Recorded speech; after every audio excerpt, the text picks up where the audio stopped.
Hello everyone and welcome back to another Tomato Saws stream. Today is a very exciting day because the new mini box Heavy Metal Scream has just dropped, which means after 2 long months we finally have access to some new cards for Rush Duel, which is looking very interesting. I'm not sure how much this is going to shake at the meta, but it should definitely give us something new to play with, and I'm very much looking forward to that, especially with the addition of some new interesting back row.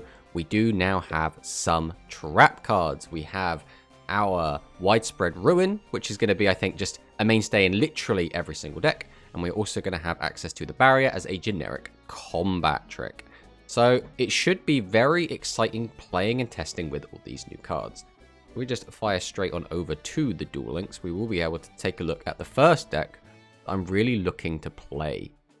So Royal Rebels is obviously going to be kind of the fan favorite. This is going to be the first deck we want to try and play just because it's a new archetype. We've got the new character, which is the Royal Rebel character with the Royal Rebel skill, and our new Royal Rebel monsters, specifically our boss monster, Royal Rebels Heavy Metal, which I'm very much looking forward to jam.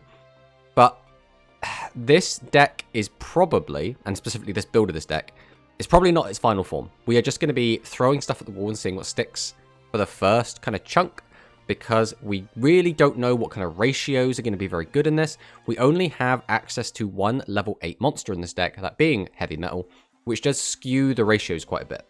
Like, we will still have a lot of 1 tribute monsters. Specifically in this deck currently we have 7, which is probably too high, so we will probably have to cut that down a little bit.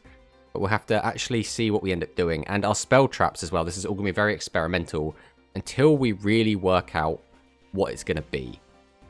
Let's see what people are saying. Let the rush flow out. Exactly. I know that when you're Widespread Ruin, everyone loves the old Widespread Ruin. Even if it was a video game promo, I think, originally in Master Rule. I think Archfiend's Flute skill might be good to try because the skill is really bad if you're going first.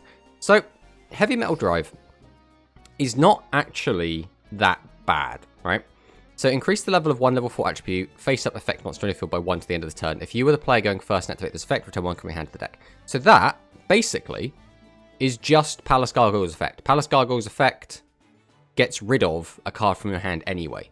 So Royal Rebels Heavy Drive, if you were the first turn player, just turns Luminous Parrot and Royal Rebel Shout into Palace Gargoyle. And that is the worst case scenario. So the worst case scenario is this becomes this, is fine. Like, obviously we'd rather not have to pay that cost, but it's not that bad. Obviously, if we go second, this skill becomes extremely good because we then get to send Royal Rebels Heavy Metal from our deck to the graveyard, which then means we can get it back with Rocker and with Monster Reincarnation. Monster Reincarnation is another one, which I'm not sure if this card is going to be really good because it's got a quite heavy cost at discarding a card for a spell card. The main reason we're using it is because we do lack a lot of power in this deck because we only have access to the 3 copies of Royal Rebels Heavy Metal, and because it synergizes with Heavy Drive, sending Heavy Metal to the graveyard.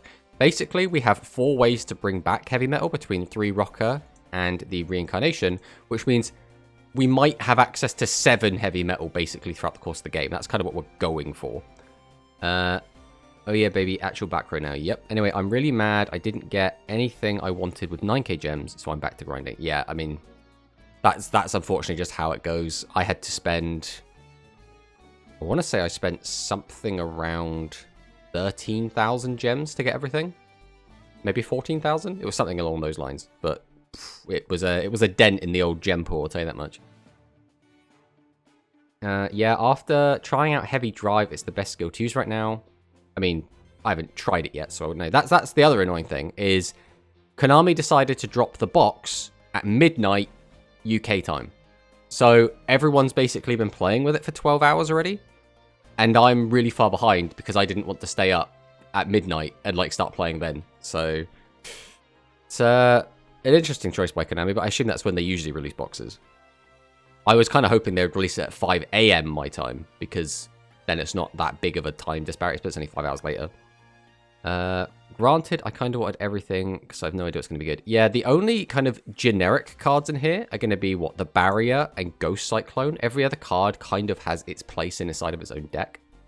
I guess you could also make an argument for the, not the Drummer, I can't remember, the Amuzi, the Psychic card that can boost attack. I don't know if that card's going to end up being very, very good. Being able to boost monsters' attack, very good. Being a 400 attack monster itself, very bad. So it's only really going to be good if you contribute it off after using its effect. And we'll see how often that'll actually come up. The URs were in the last 10 packs twice. Yeah, I think the third box I opened 30 packs and got no URs or SRs in any of those 30. And I was just like, these could have been the bottom 30 packs. And then I'd have felt really good. But instead they were the top 30 packs, which made me feel really bad. Speedy Performer seems pretty good with Dragius. Yes, I think that is the takeaway. The point to make there, though, is it only gives 400, which means Barrier will still crash into 2500s. So, unfortunately, it doesn't quite hit that 3000 threshold that puts it outside of Barrier range, like something like Ancient Arise Dragon has, but it's still good, right? You know, you'd rather... Because if you didn't have the boost, you would just die instead of crashing, and that's worse, so still fantastic. I was up till past 2 in the morning, and it is 8 AM right now for me. Well, Drag, you are more dedicated than I. Yeah, I don't like staying up too late, especially because I wanted my first duels to be on stream, and I didn't want to start streaming at midnight, right? I'm not doing that. Weird to think of Byaru as archetypical support, but here we are. Yeah, it is definitely a weird one. We definitely do want to jam some... God, what are they even called?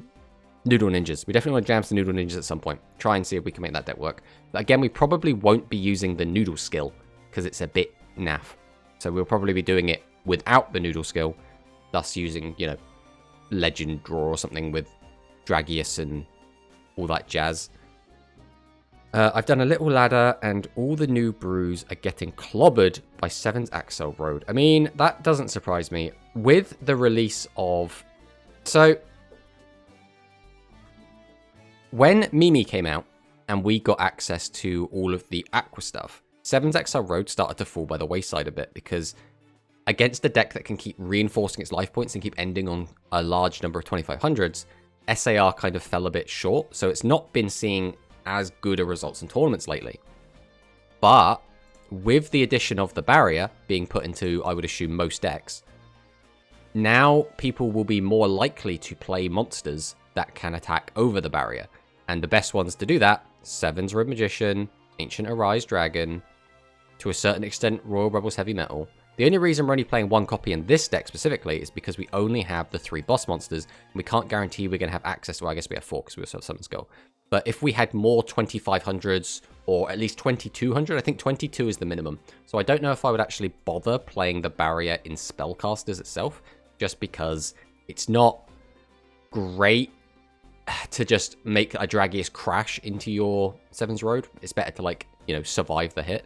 Hi friend, does this deck also work without the 3 curry bots? Yeah.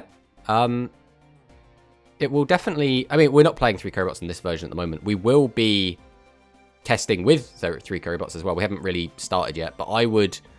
Because this deck only has the 1/2 tribute monster, I think it will be less reliant on having things like Currybot and Aqua Engine.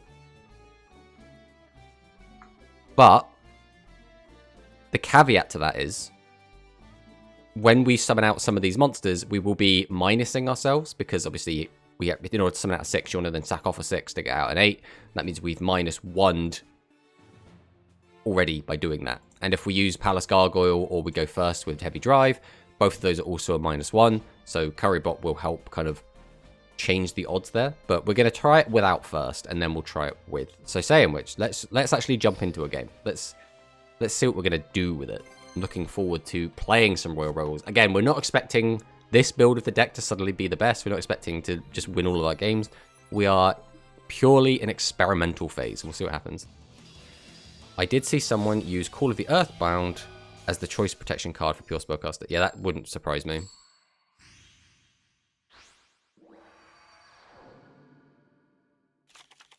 My question to that is, what do you do when you stare down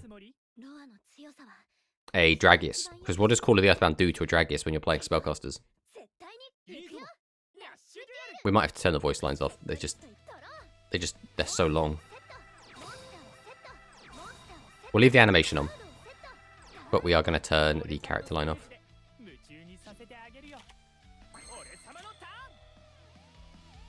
Well, let's go. Go Cyclone. Hit widespread. God, be widespread. Yes! Look at that. Okay, so if we do go for a heavy metal play. 1, 2, 3. We contribute 1. The problem with heavy metal here is we don't get to really do anything off of it. I think we do want to go on the offensive, though. So what we will do is summon out these 3. Tribute, summon. Then we'll just go to battle. We'll see what he's got. Okay, so it looks like we're against Psychics. So there's obviously pros and cons to doing all of this, right? If we just set 3 and pass, I mean, we'd have to tribute set Growl.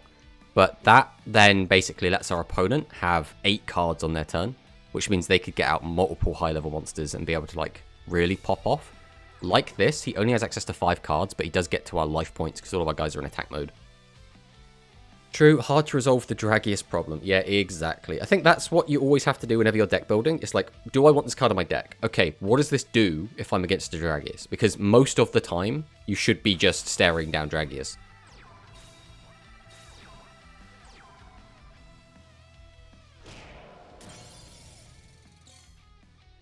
Okay, 2 more back row.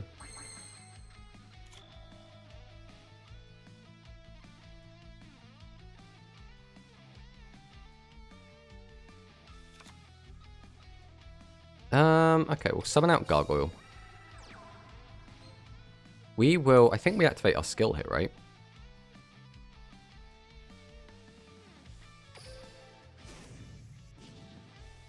So we target Gargoyle. Then we send that to grave. Then we normal summon, attributing this and this. Oh, we actually skipped the animation because we're dumb. We'll go ahead and use the effect and pop that. We have 6,000 damage right there.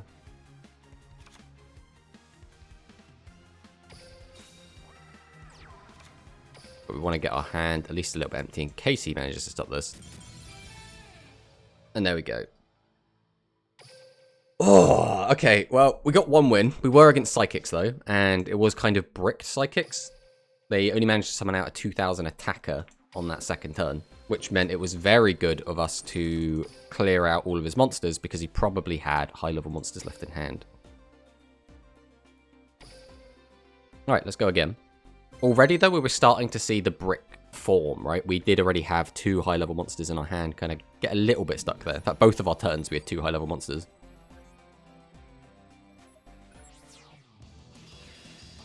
Alright, Mimi. So this could be the Aqua Aggro, or this could just be anything, really. 40 card deck. Okay. We are going second again.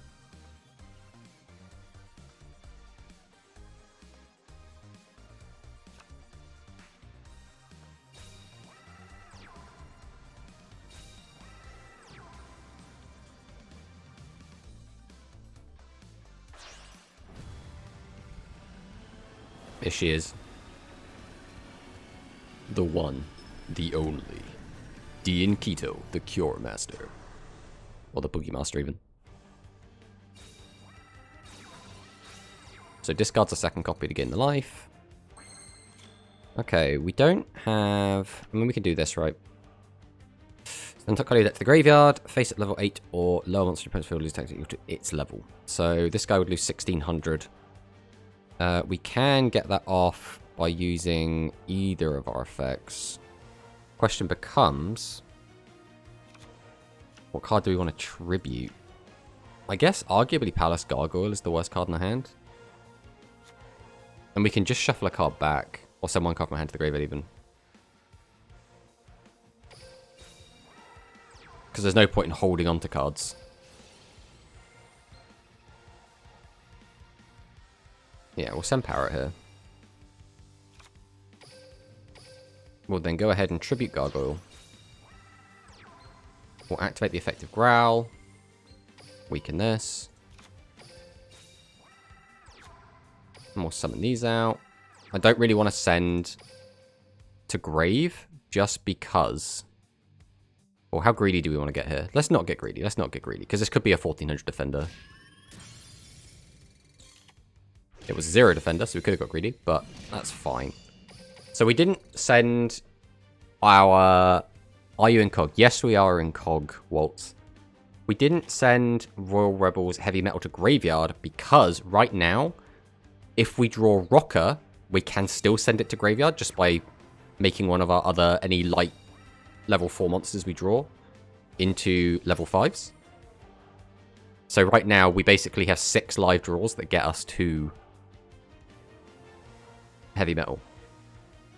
My Growl drops are not looking good.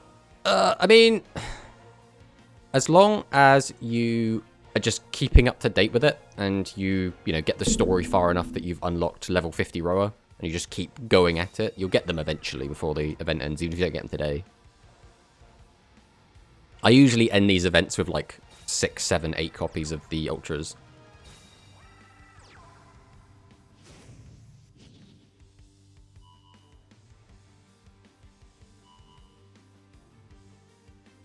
So this is the other issue. Speedy Performance left him with a 400 attack dude. Now obviously he gets to kind of clear here and get a little bit of damage in, but his board is going to be so weak. He's going to be really relying on these back row. And as long as I don't attack with a 1600 or less, I can play around... Okay, there's Rocker. How do we want to play this? We probably summon Bird first. Doesn't matter. 1, 2, 3. We only have 3 normals. 2 of which would go into that if we want it. Which means the last one would have to become one of these 2. If not, we just summon out these 3, which does not a ton. If we pop the lowest, we have to pop that one. Right, we will use our skill here. And we will send that to Grave. Then we will normal summon Parrot. Tribute Parrot. Summon out Rocker. Activate Rocker effect. We'll take back Heavy Metal. Then we normal summon Nessus. We have to make sure we use Nessus here, and the other one doesn't matter. Here we go. Here's the animation.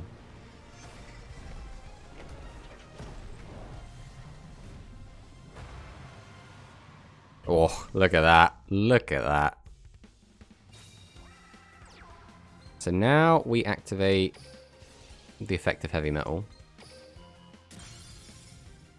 Then the question is, do we just summon one of these? I think we'll just summon Skull, because it's just a better defensive board to end on.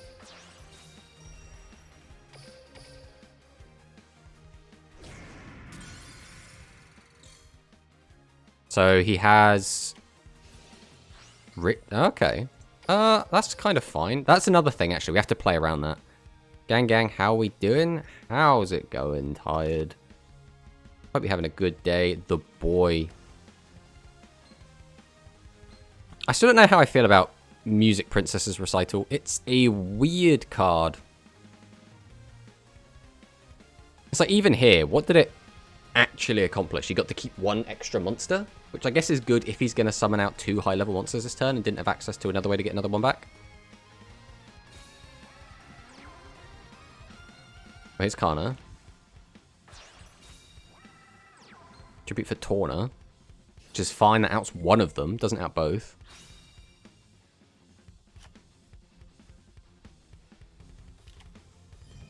Monster Reincarnation. Discarding a lot of spell traps here. Takes back Boogie. We got another normal summon. So now he has to crash and then attack over. Which, all things considered, is pretty good for us. Him ending on just a 16. If we should be able to summon Growl as long as we don't hard brick. We can just out his board already. Oh no, he doesn't crash because of Disco Fever. That's right. That does make things a little bit more complicated. Because now I really want to get Growl's effect off.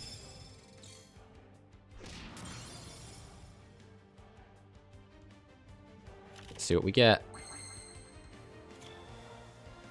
Okay, we have stuff we could do. We can pop that, run over that. That's fine. So we'll summon. We summon. We can tribute out Rocker. And not send the guy to grave. Then just send... Yeah.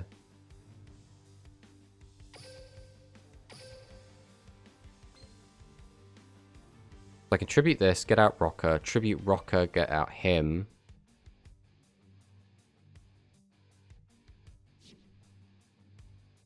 Right, no, we don't want to do that. Instead, we will tribute this. This is just to maximize damage. Activate the effect of Rocker. Bring back Heavy Metal. Activate the effect of Thunder the Thunder. Discard to weaken the Inkito. We'll then tribute to summon out the boy. Use Growl effect. Weaken it some more. Then I'm going to tribute both. Use the effect of Heavy Metal. Pop this. Go to battle. And swing into this.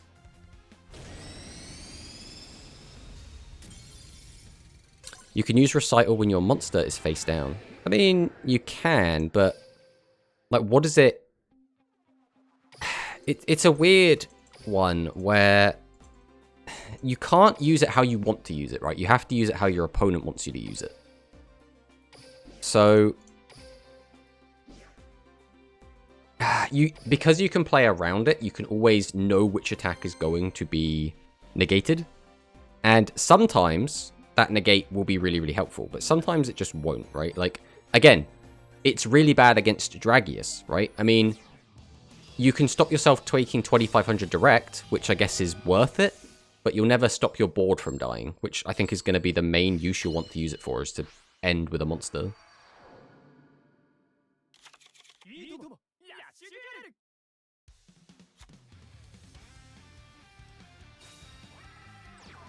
Going second again.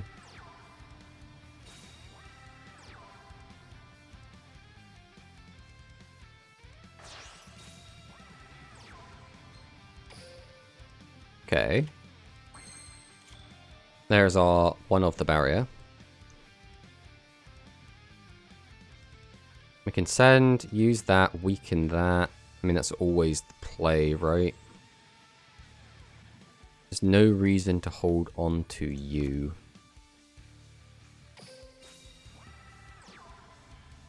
So we will activate our skill.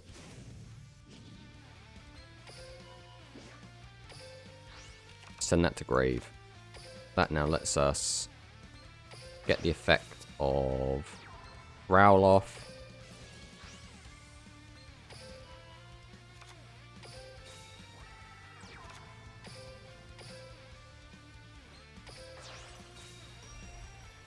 And we'll set. Go to battle. Swing over that. Swing over that. And then we pass.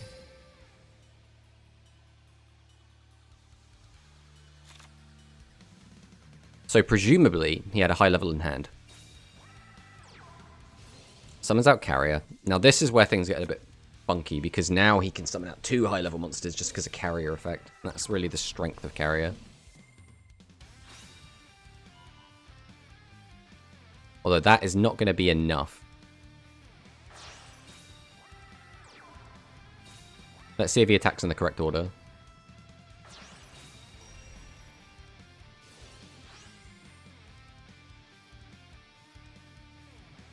mean, we might as well use this here. What do I want back in the deck? I guess I kind of just want heavy metal back in the deck.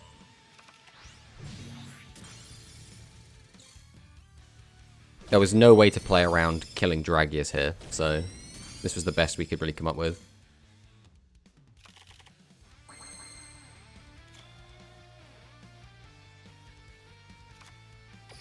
We summon Thunder the Thunder, activate Thunder's effect, pitch one of our high levels to weaken. We then... Because, I mean, we can go for... Wait, do we have lethal? We do, right? We just... use this. Target this. Send that. Repeat this. Bring this back.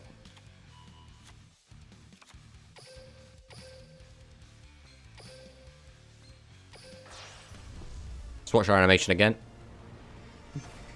Look at him. He's absolutely beautiful.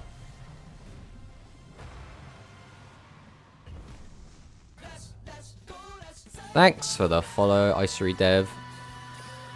Use the effective heavy metal. Pop your silly little dragon. Oh, we can't attack directly the time we do it. Ah! Okay. Growing pains. Growing pains. That's right. When we use our skill, we cannot attack directly. We have to remember that. Ah! It's alright. We need to fall for it a few times to learn it, to get it ingrained into us.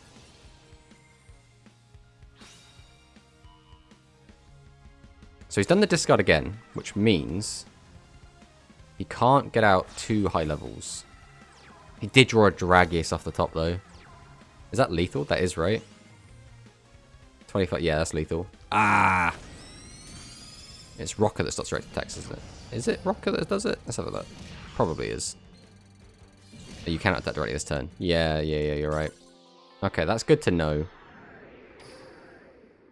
Would we have been able to win that if we didn't do that? We would have ended on 2 monsters. So we would have had life points to spare. And then on the crackback, maybe we win. So maybe we would have won that. But him drawing Dragius 2 turns back to back would have made it difficult regardless. Especially if we couldn't kill him on the next turn, then potentially he is able to draw like the 3rd Dragius and completely blow us out there.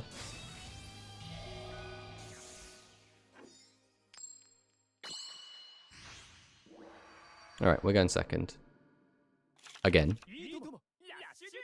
I think now is the time as well to turn off the animations. Now that we've seen them a little bit.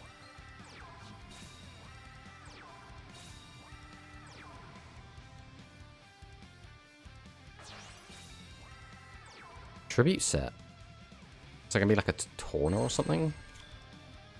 Weird that he's on Gazelle. I mean, we have a couple of things we can do. The question is, what kind of board do we actually want to end on? We have to summon stuff out regardless. So we'll summon. We'll activate our skill. Boost this up. We'll send that. We'll then summon. Set.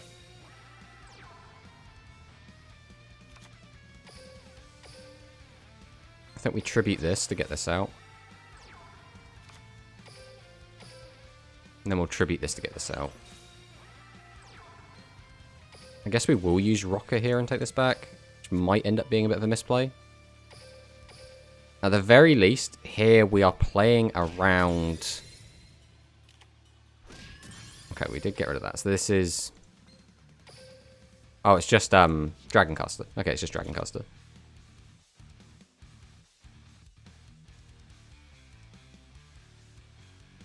Hi, I love your videos about the meta of Rush. They always have been useful to me. Thanks. I'm always happy that they're useful to some people. Either, you know, technically useful or entertaining. One or t'other.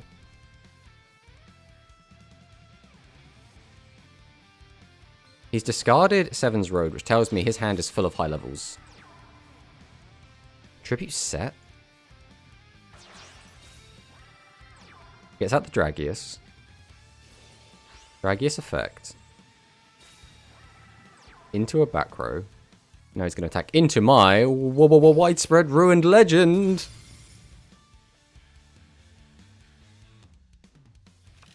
Okay, what are we looking at here? We can get another 12 in. That's nowhere near lethal. We can actually get quite a lot of damage in here. Alright, well, normal summon. We'll go ahead and tribute 2 to get out the boy.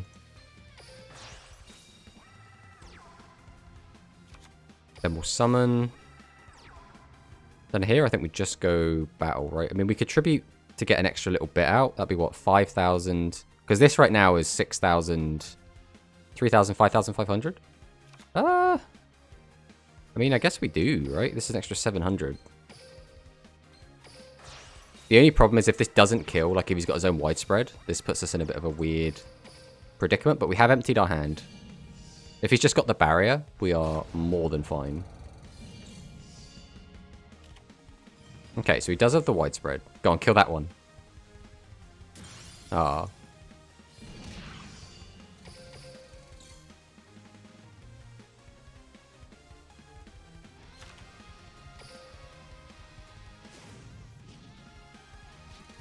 Uses life point gain.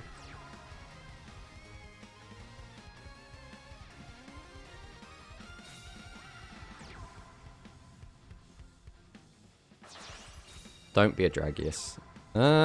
Seven's Revolution is fine. Easy to out at the very least.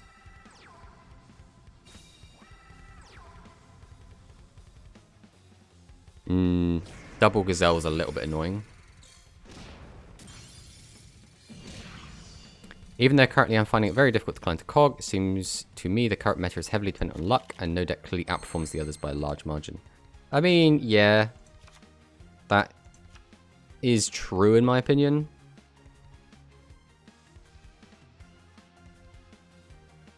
We don't really want to use our skill. I could use the effect to put a card back. I also don't really want to do that. We have to summon you. I want to summon you.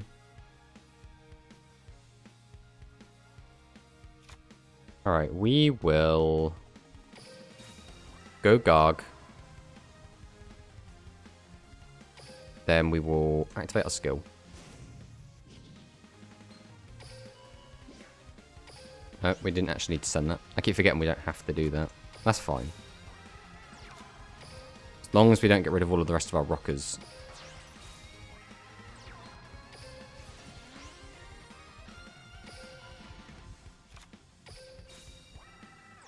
We'll set this, go to battle, and we will try and cut him off of having access to a load of extra cards to use. He still has 6 cards here, which is still 2 tribute summons, which is a little bit worrisome. Okay, that doesn't actually change anything, except now he can throw a bunch of tributes back into his deck. The fact he's adding all normal summonable monsters, does that tell me he doesn't have many normal summons in his hand? Is he just stuck on a bunch of tributes or something? But he's got 2 normals there. Right, there's the Dragius. We have nothing really to do about this, unfortunately. And Summon Skull. Okay, that's just death, right? We have to weaken this. But, I mean, we're dead anyway, right?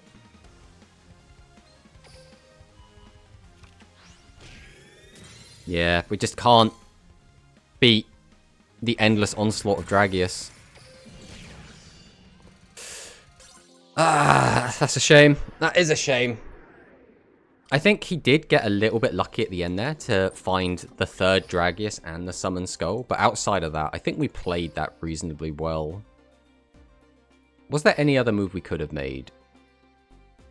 I don't think so. Obviously, we could have not thrown away our...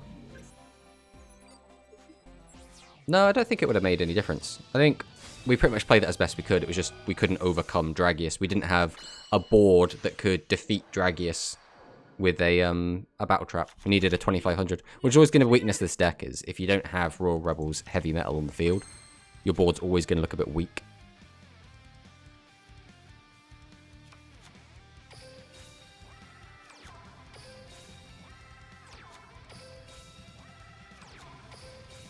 I think we do want to get Growl out of our hand.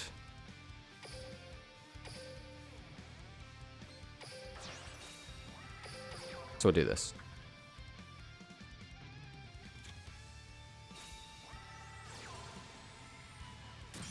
Ah, of course he hit the widespread. Watch him drop another one.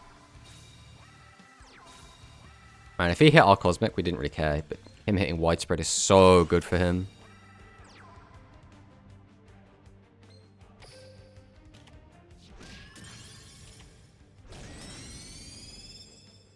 Okay, let's see what we get here. I mean, Rocker does give us the way to out him. We summon Parrot. We have to use our skill. Wait, we can't use this skill though, right?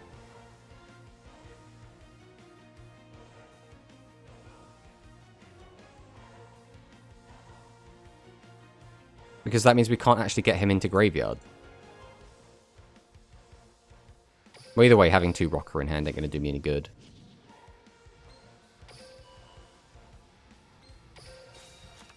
It's so weird how night and day it is between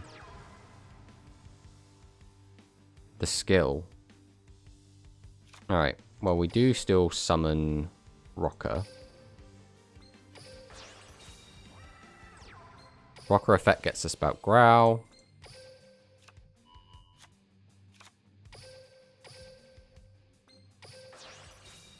Get out the Growl, activate Growl. We can normal summon. Battle phase, we swing. And we swing. So we still managed to clear his board. The issue that we have here... Hey, Harrier. The issue we're going to always have, and this is the main reason we're only on the barrier in this deck, is the barrier, when you don't have a 2500 attack, or at least 22, 22 is kind of the sweet spot, is so mid.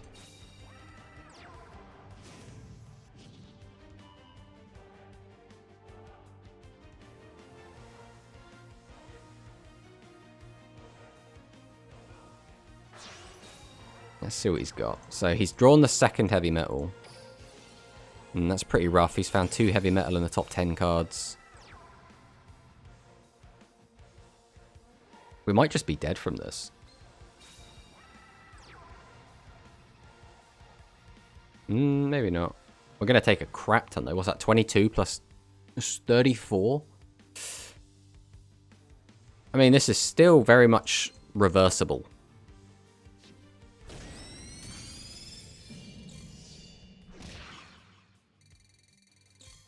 Well, we're not going to get the draw from our... Probably better to run the Princess one. What, the... Kana? Right, we always Cyclone here. Let's hope that's a widespread. No, which means we just have to worry about that. So we can always kill that, get a boost. There's nothing else we need to do with this, so... We'll go Gargoyle. Might as well use Gargoyle effect, doesn't really make any difference. We'll then go Shout. Tribute 2. Music Princess Recital. Oh, yeah. I mean, that's why we're only on 1 copy of the barrier, because we want it because occasionally it will be really, really good, but we don't want to see it constantly. Because like right now, it's really, really good because we have our 2500 guy out. So now if he tries to threaten us, well, maybe not in this matchup specifically, because if he finds the 3rd heavy metal, or if he gets a Rocker to get it back to his hand, or Monster Incarnation, or literally anything, then he can just boost way over us. Oh look, it's Rocker.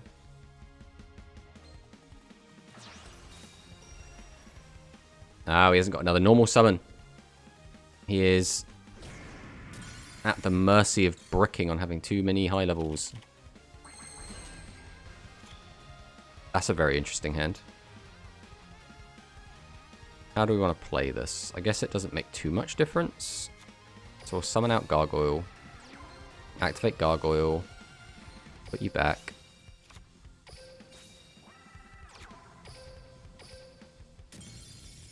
He knows. He knows it's coming. Oh, I thought you were literally going to listen to metal. Yeah?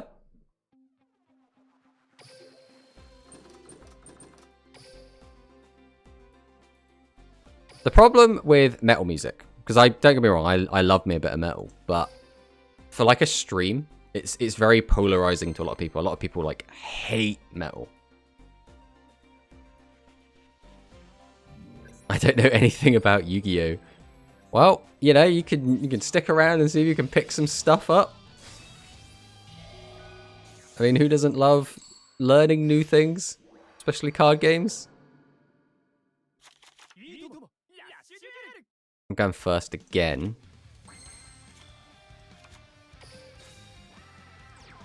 I think here we just go for the patented set 3 pass, right?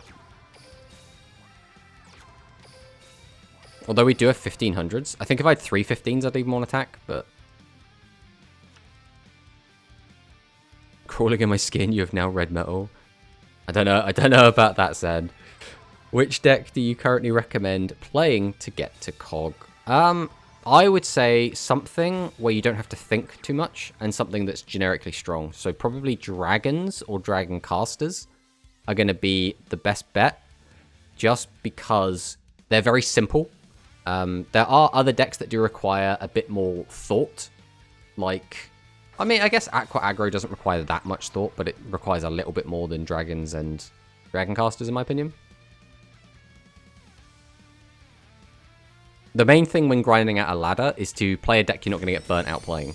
And so if it's a deck that requires you to do a lot of, like, thinking, it's generally not the way to go. Ooh, that's a hand.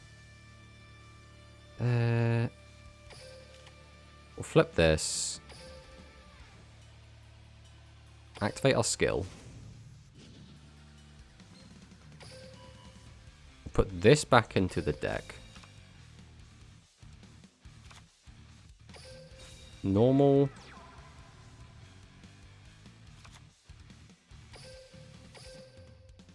Tribute 2.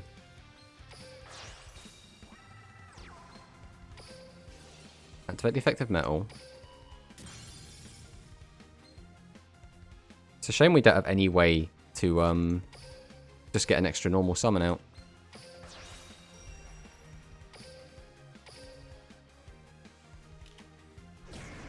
But, you know, 5,000 direct is still pretty good. Especially we have 2 25s and we have the barrier down. We've also seen that he's playing Boogie Master, which means he's probably not playing...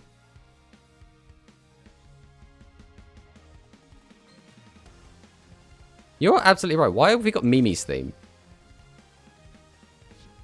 I only just noticed that. Yeah, that's, like, we could have got some really sick metal, but no, they've gone with this. Sand, what if you've started Linkin Park lyrics going off in the chat? They sometimes make characters share a theme. Yeah, but why? I guess Mimi and Roa do have things in common. Like, Mimi is one of Roa's like biggest fans. Here is the barrier. I guess it doesn't really matter what we put back in. And this is why we really like the barrier, because in situations like this, it's so good. I mean, it wouldn't have mattered anyway, right? He would have just crashed, and then we would have got the 25 in anyway. But anything that can pop a monster, even if it's like a really soft removal, is still really going to be fond of it.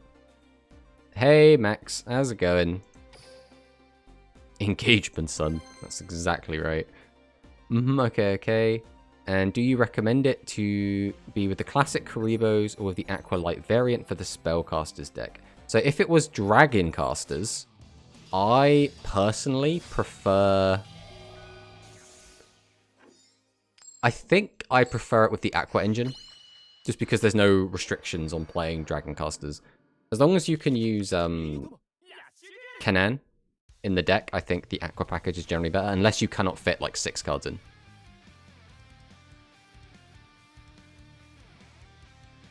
Interaction. Being a hellish cog climb, I'm stuck on Legend 5. I mean, yeah, that's fine. Aqua's not obtainable at the moment. Yeah, if you don't have access to the Aqua cards, then obviously, you know, Karibot's the way to go. Make much more sense for Roa to share a theme with Roman.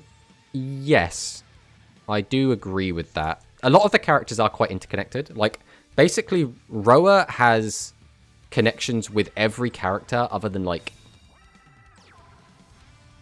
Gavin and Luke, I guess. I mean, even Luke he has, like, a weird pseudo-rivalry with. Obviously, he has a main rivalry with Yuga.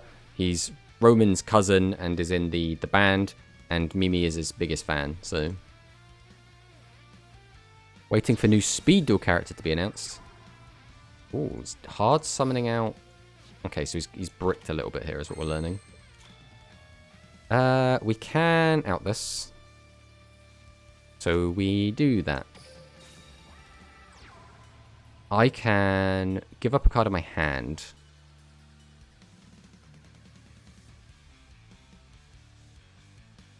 Or I could Centigrade. I think I'd rather give up a card in my hand. So we'll pop you out. Then we'll Tribute to summon this. Activate the effect. Oh, well, he's gone to grave anyway. Normal summon. Normal summon. Go to battle. Swing. Swing. And swing. So the prediction is he's got 2 high levels in hand. And without a Aqua or a Karibot engrave, it's going to be very hard for him to get both of them out. Yeah, my hope for speed is always going to be Yuri. I really want Yuri to come out on this Predaplants.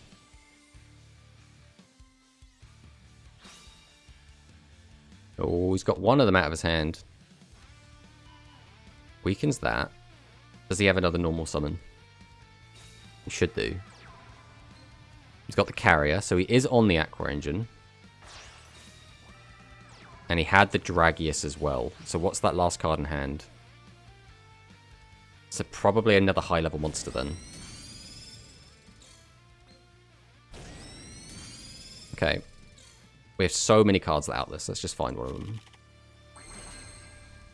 Well, that is one of them. Let's go Thunder. We will activate Thunder.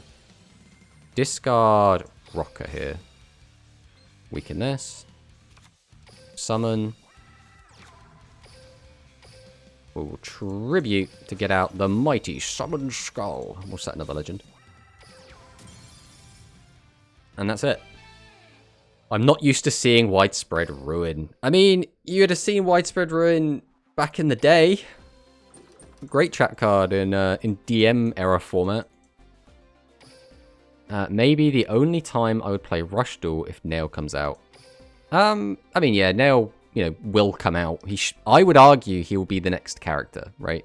I mean, they could do another, like, weird mini character, but based on the fact that we haven't had Yosh as a character, and when apparently, presumably not getting Sabu Ramen as a character, that tells me the next couple of characters we would expect also won't be real characters, like, the... God, what was he called? The, I can't remember what his name was, but the newspaper guy. Rush Duel's a mid-miss. I mean, you're entitled to your opinion, buddy. I'm not gonna argue. I think here we are just going to... I mean, we can't end our turn with all of this in our hand. The question is, do we want to hold one of them?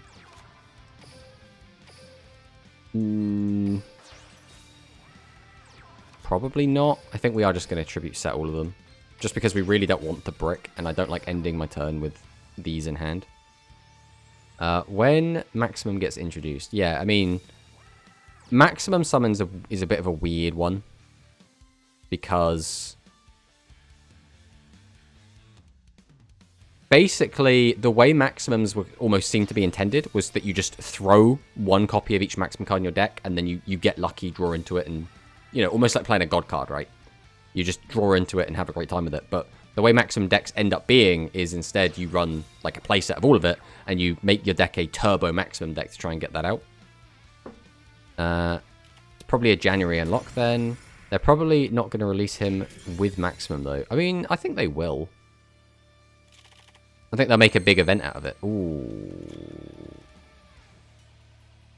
That's a rough hand.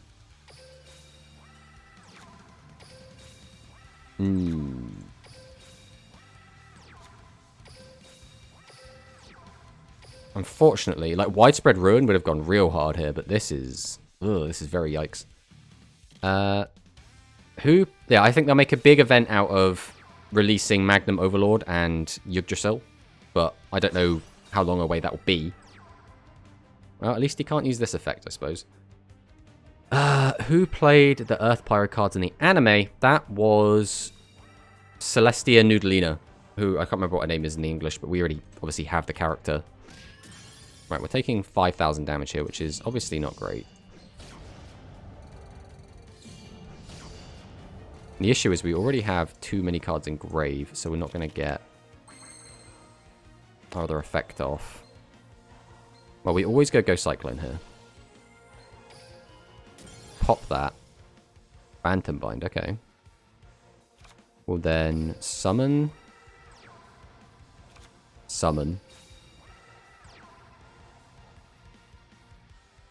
I can shuffle that back in and tribute that out just to get the hand empty. I don't really need it empty.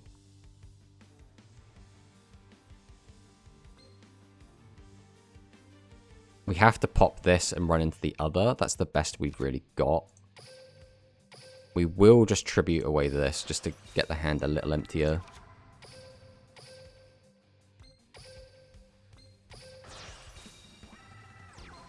Activate the effect. This is the really scary bit, though, because now our guy can get popped so easily.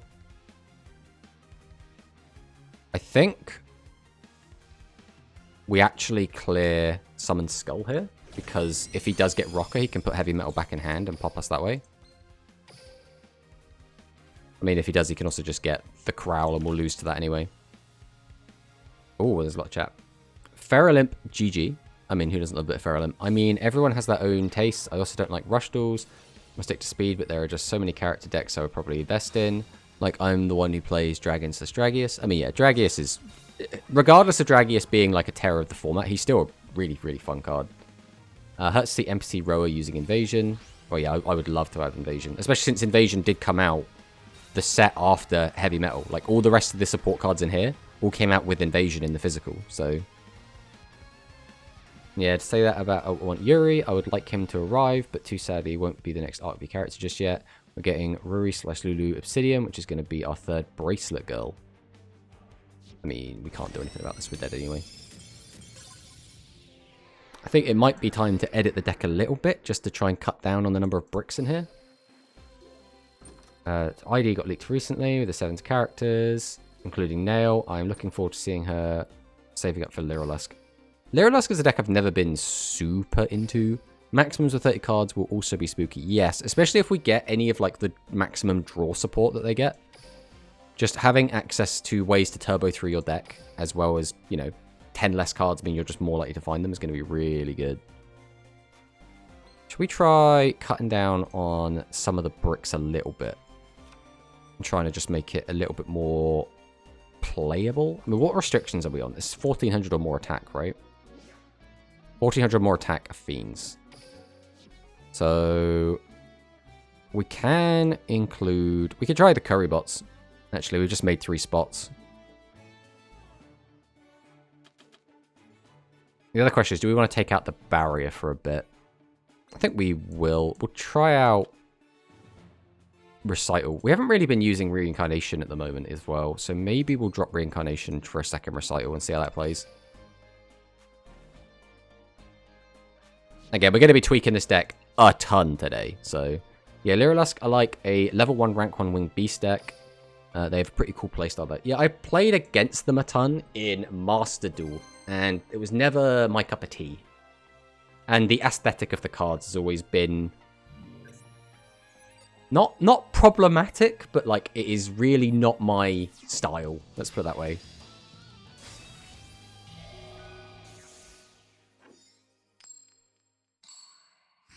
All right, is this going to be new Luke with Ancient Arise? Is this going to be Dragon Casters? Is this going to be Dragonic Resonance?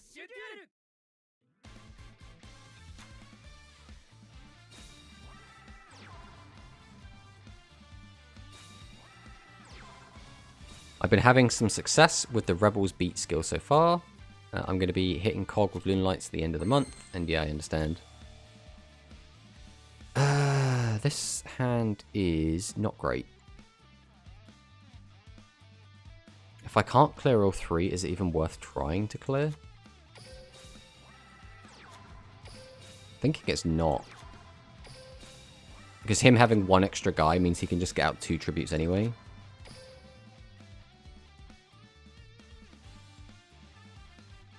I think we'll keep this in hand. Because we've just taken out 3 ways, or 2 cards that get us to our heavy metal. As long as we draw any level 4 or lower light, we can access heavy metal as long as we have Rocker, so. Personally not a fan of the new Yubel Neos deck that does everything by itself. Yeah, I am also not a fan of that deck. I saw it came 2nd place in Grand Harrier's tournament. And I was a little bit, like, disappointed at that. And then another copy of that deck also made top 4 as well. So it was like 2 in the top 4. The deck seems... Now, again, this is just my perception, but it seems very, very easy to pilot.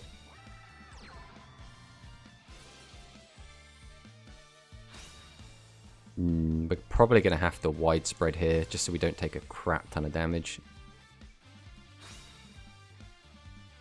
Since the skill does not have any limitations. Yeah, exactly. The whole Yubel forms via skill ruined my Cog up rank when I played Cyberse. We will drop our widespread ruin here and just get rid of that now. I mean, we're still going to take 3,000 damage.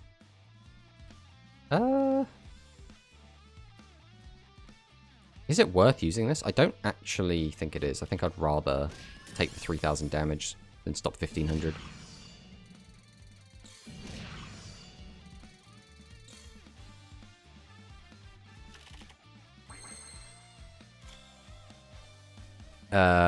This is awkward. So we summon this. We then... There's no reason to use the skill. So we will tribute to summon this. Then tribute this to summon this. This is the massive weakness of Royal Rebels showing its face here. Not even being able to clear 2 1,000 monsters off the board is so gross.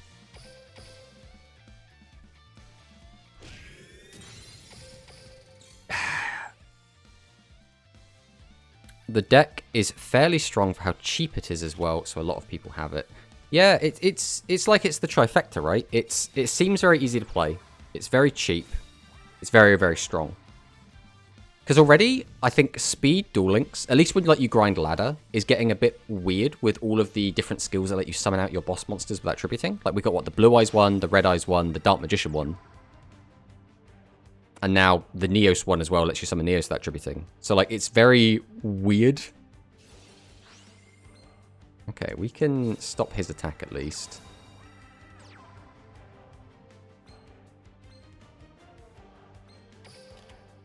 Behold.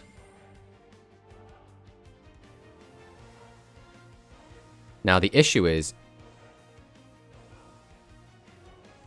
What? Why though? In what world was that the correct play? Like... You have Recital down, but then you know I'm playing Royal Rebels.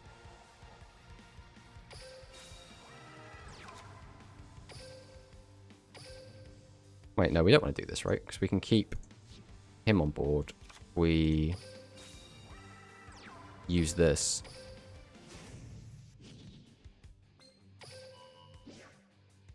Don't want to do that. We then tribute both of these. Activate the effect.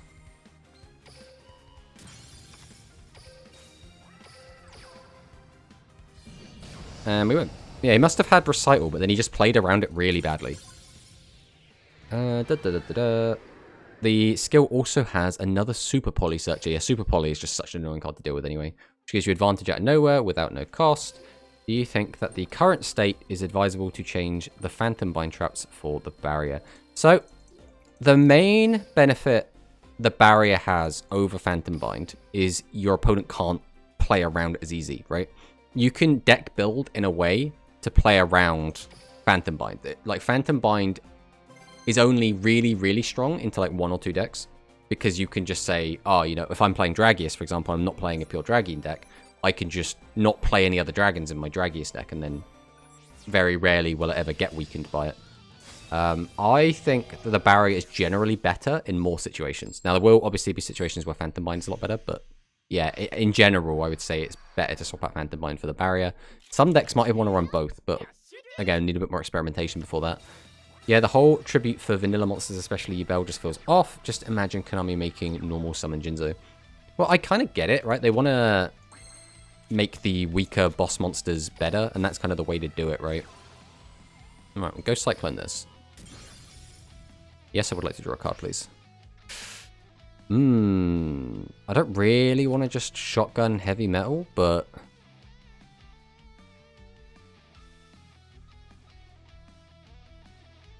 else we might not be able to clear. Nah, we're just going to summon 3. I want to keep the heavy metal for the follow-up. The only problem here is if this doesn't clear this. So that's fine. Now this has a higher likelihood to clear this. This should kill this. So we're against Dragon Casters. That's incomplete because it's playing Phoenix Dragon, I'm guessing. I wouldn't be surprised if normal summon Jinzo does become a thing in the future, to be honest.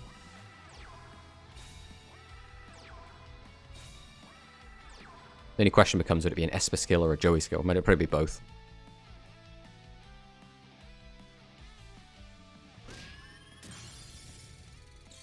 You gonna crash? No, you're not. Okay.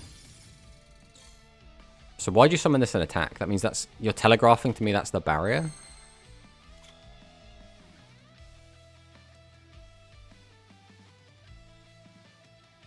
We've got 2 normal summons. If we summon this, we lose one of our normals.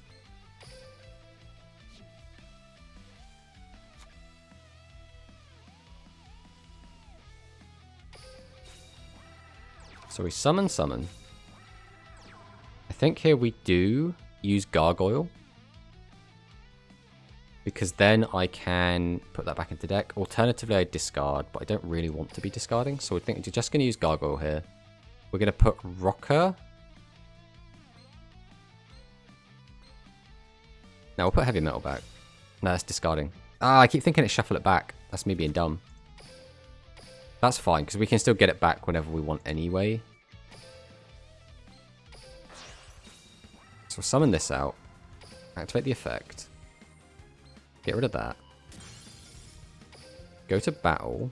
We'll swing, and then this will tell me if he has the barrier. So he has the barrier. So rather than try and force out the barrier, we'll just pass. I'm quite happy just to sit on a 1500 attacker. Yeah, and considering we have so many powerful limited 3 traps, it's going to be more busted from there. I mean, yeah. Or skill. Yeah, both discard. I keep, for some reason, thinking it's... Or is it the skill that shuffles it back? Yeah, the skill shuffles it back. I get the wires crossed is my issue. But as long as we have a normal summon, we get we get Rocker. Rocker gets back Heavy Metal. The only problem is we can't get a direct attack in if we do that.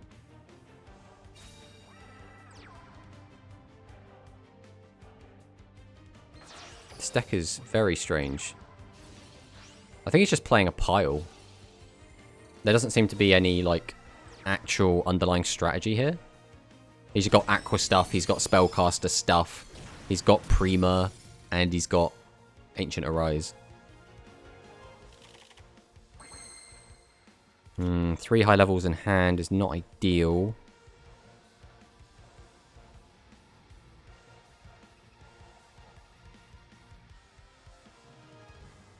Two back row as well is a bit sketch.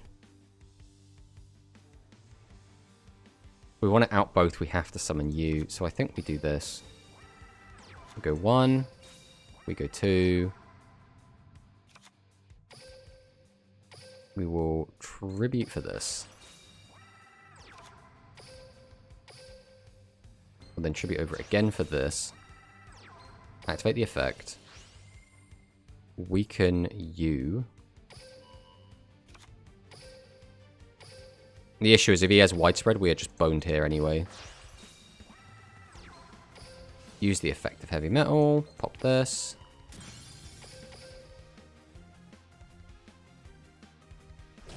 And we're fine there. So he had the barrier, which we already knew about. He didn't draw into his other traps. If he had Recital, it would have been kind of fine-ish, because he can only crash because only have one monster. The first box have to go to the last pack to get all the UR cards. Got 3 out of 4 in the first 10 of the second box. I mean, the other thing is, because it's a mini box, there's only one copy of each super rare. So if you do want all the super rares, you're still going to have to get them all from this box.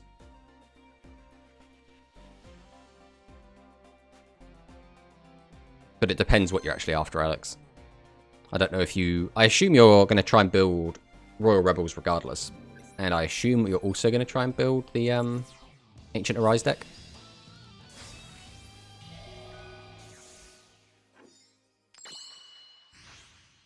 Alright, let's go again. Let's see what we got.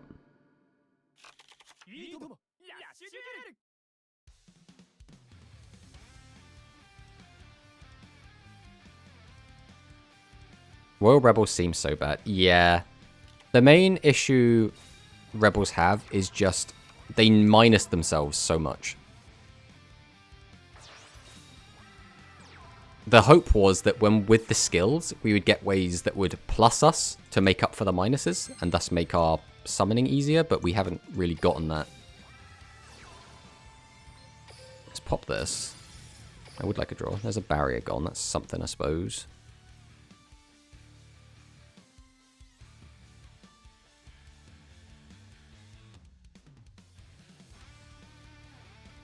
Do I just summon out heavy metal here? It seems bad, but...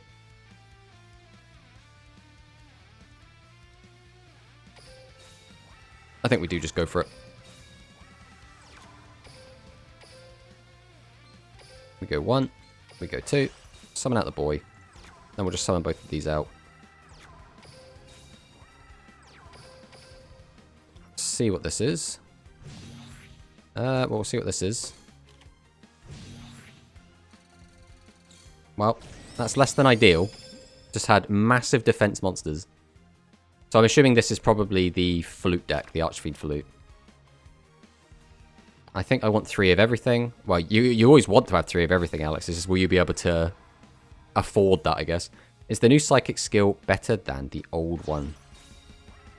Again, without doing testing, it's hard to tell. I think with the fact we've got some new, better back row, I actually don't think Climax Finale is going to be the better skill. Again, I still need to test the crap out of it, but I feel like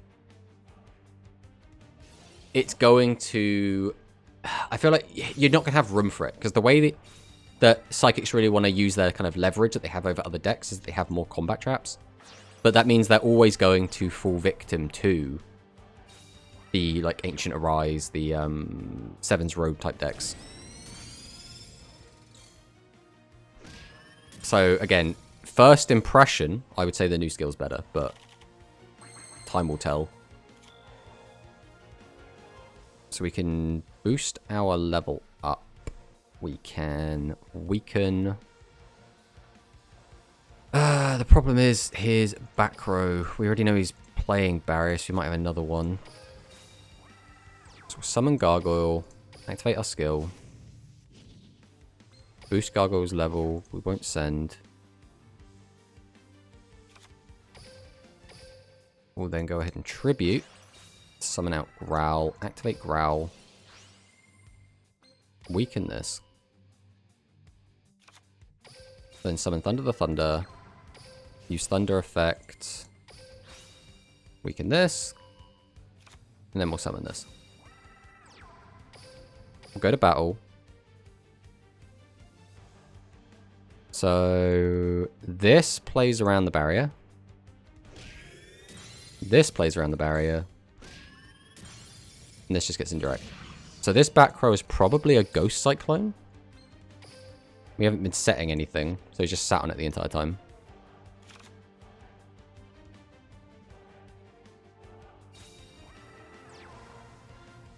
He's got a level 1 engrave ready, so if it was the King's Command, he would be able to...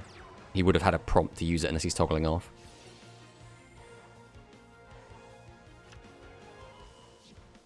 Okay, he gets back his heavy metal, which is a little bit scary.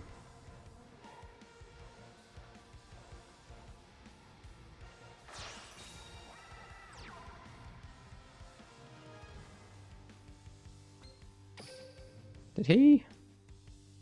Yeah. So he uses the effect, kills Thunder, goes up to 38.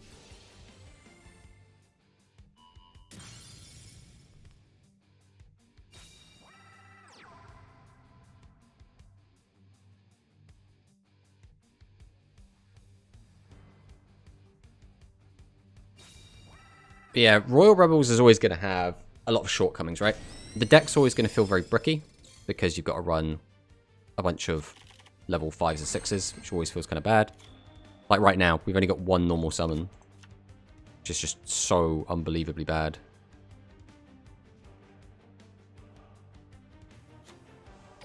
Well, I mean, we don't really get a choice here.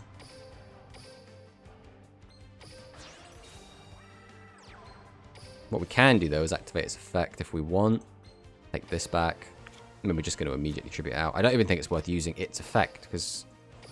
Well, it doesn't make any difference. It comes down to do we want more cards engraved, which I guess we don't.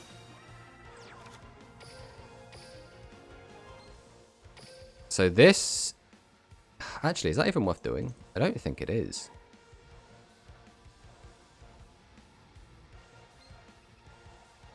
Yeah, we did this a little bit wrong.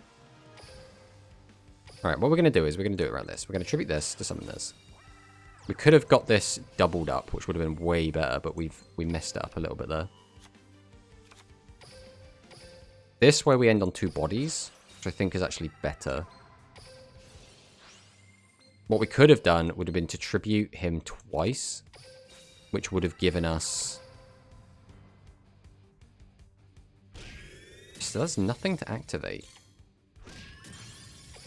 Does that mean he's just got 2 Ghost Cyclones back there? So I assume he's going to flip over his Ghost Cyclone and pop our Widespread. We can't do anything about that. Right? Yeah.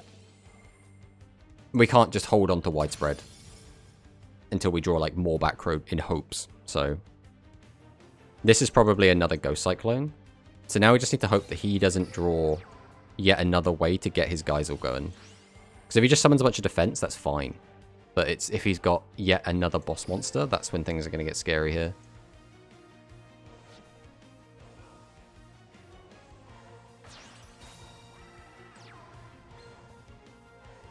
That's just lethal, right? Down to 6. That's 12. Oh, we had Monster Reincarnation. Okay. Once I get you, have you got another Growling Grave? You're going to summon out and right, Heavy Metal, which means he must have another normal summon then, right? Yeah, then that's just game. Oh, it's a roughie, but... Unfortunately, we drew just all of our high levels and couldn't get as many summons as we wanted. So, I think that was literally the tipping point there. We just got a little bit unluckier. I mean, it's gonna happen. The question is... I mean, we still want to jam a few more games with this as is, but is there going to be a better way to play the deck? The main issue the deck has at the moment is it really lacks good ways to get... Well, first off, consistency is always going to be a massive issue. But other than that, we're lacking a way to get to our opponent's life points. If we use Rocker, we stop ourselves from attacking directly. We have no piercing. If our opponent goes aggressive against us first, we can make some sort of decent counterattack with the Heavy Metal. But unlike the Vault Condor deck, we're playing so many high-level monsters that just sitting there and waiting to try and let our opponent aggress into us. Well, that was a game. Just doesn't tend to go well.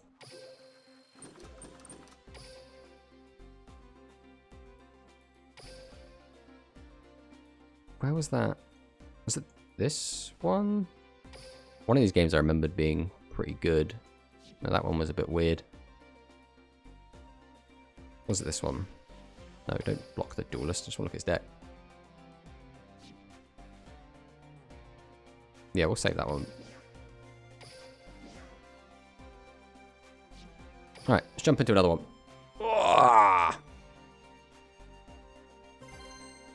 I'm thinking, I don't know if a different skill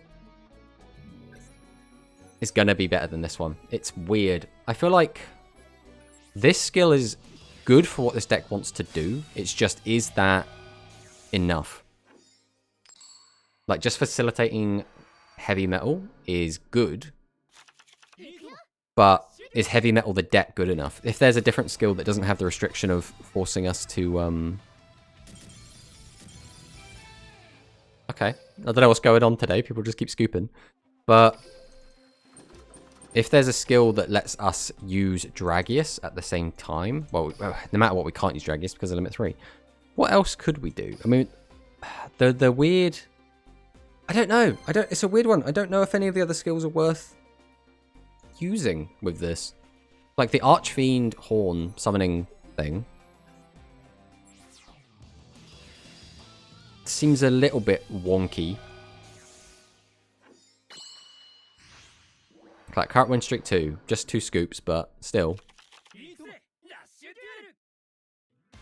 Alright, let's see what we got here. Widespread Ruin's good open, but what are the chances our opponent's just going to open a Cosmic Cyclone?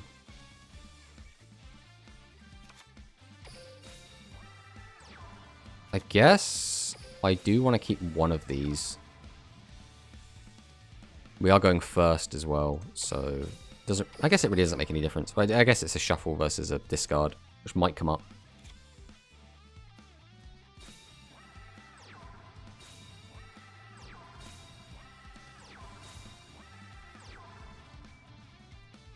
And already we've introduced a little bit of back row, and decks are already starting to brick really hard.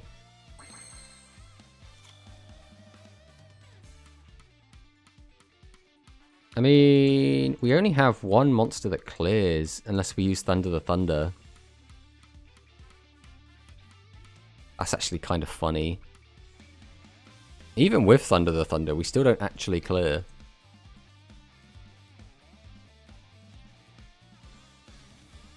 Because I can weaken this down by 300 down to 11, but then Barrier still stops me.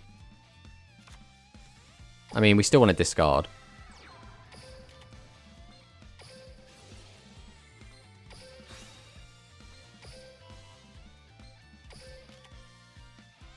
There's no reason to throw a card away, so we will see if he has the barrier. Right, there's the widespread. So that's the widespread gone. Which is very good for us. We're very happy with that. If he had the barrier, he should have used the barrier on the first attack and widespread on the second. Oh, just hard dropping pressure. 3 high-level dragons gone. Brings back that again. Summons out a second winged dragon guardian in the fortress.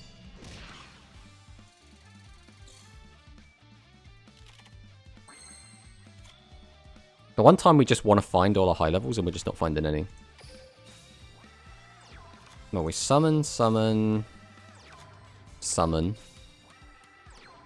Activate the effect of thunder. We'll get rid of this. We'll weaken this. Go to battle. Try and swing him with us. That's fine. Get rid of a barrier for that. Then we'll get rid of this. Double barrier. Wow, he really misplayed that turn 1. Okay. This is a little bit annoying. Because now he gets to kind of be in the driver's seat. So his open was widespread double barrier and then a monster. That should have been... I mean, that was a really crazy open, let's be honest. I mean, he played it really badly, but that was a really good open. And now he gets to pop my widespread ruin.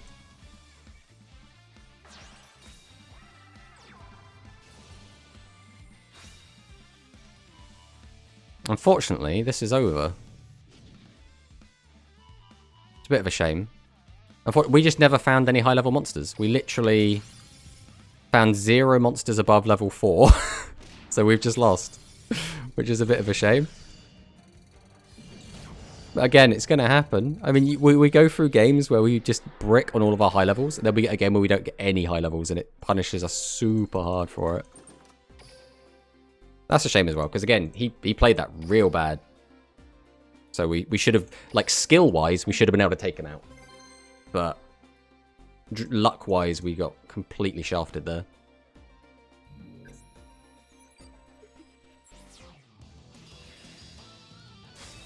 Let's go again. This is the other thing. Everyone's always going to be on Roa because they want to like level them up. They want to get us rewards and stuff, and it will throw people off thinking they might be on Royal Rebels. But we're going to be against so many Dragon Casters that are just Roas. T-set pass. That's pretty yikes. And we are going second.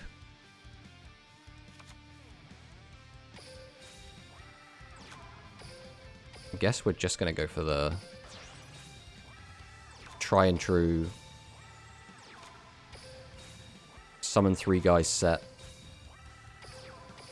swing.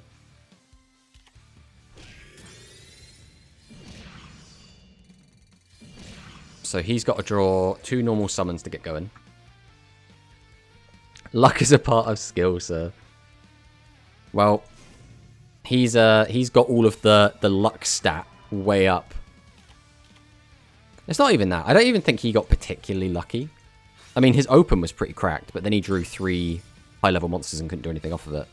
So it's like, it's a weird one. It was more I got unlucky by not finding high levels. Just having to end on like 18. Well, no, it wasn't even 18. It was 15s. It wasn't even 15s, was it? I was on like 1400 attack monsters. Pretty garbo.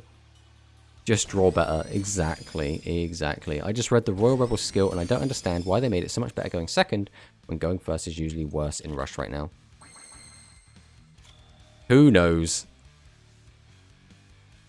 I mean, I can just pop his guy. Seems pretty good.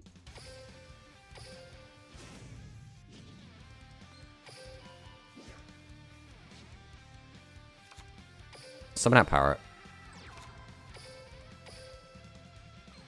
Situations like this. Like this just seems busted, right? But again, if he has widespread, unfortunately, this isn't even that great. Okay, he doesn't have widespread, so we're fine. That's always going to be the weird thing now, is we're always going to be like, well, if he's got widespread, I just lose. I mean, in current Rush, that's... If he's got Mirror Force, I lose. Unfortunately, we don't really have any ways to play around widespread at the moment, outside of just play back row hate, right? Like, we don't have any of the trap destruction immunity that we get later on.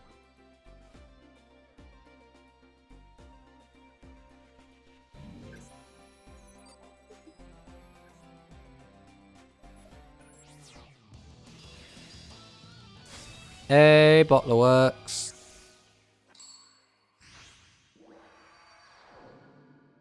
Alright, let's see what kind of hand we get here. This is okay, this is playable.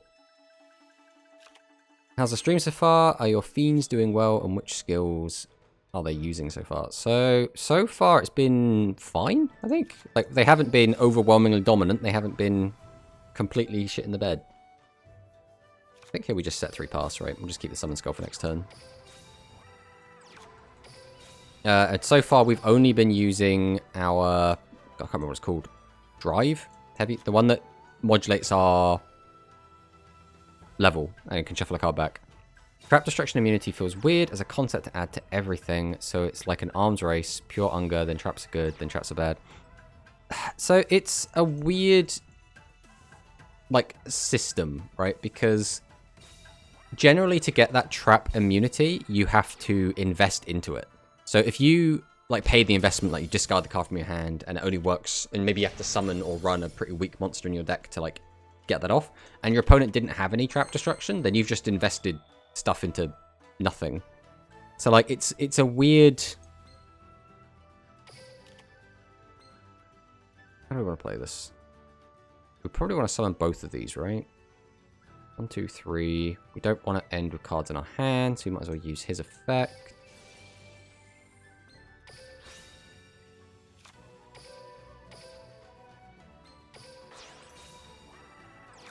We'll summon this.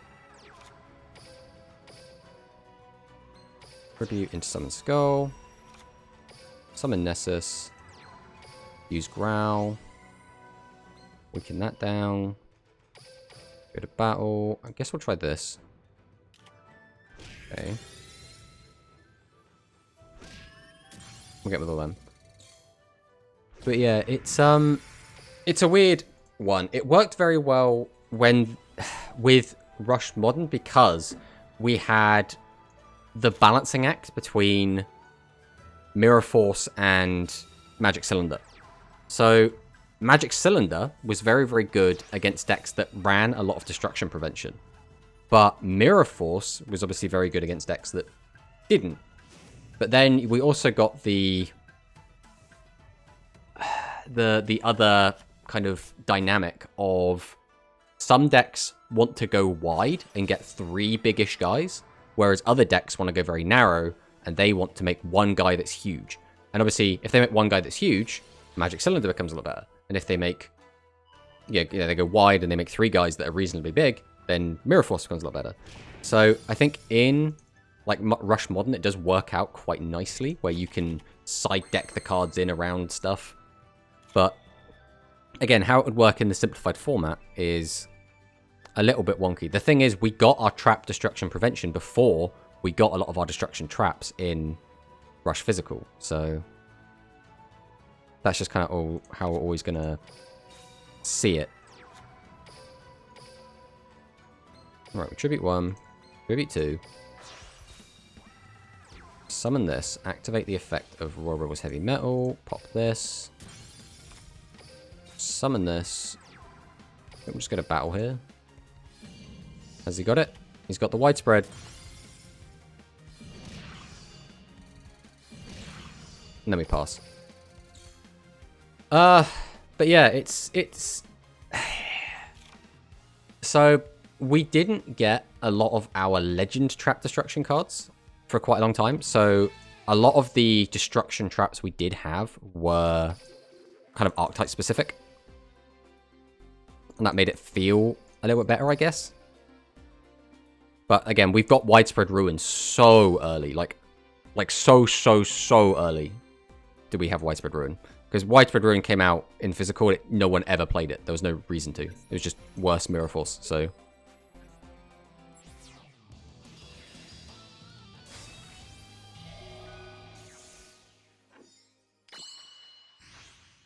Oh, he's on a 4-win streak. Probably farming all the Royal Rebel players.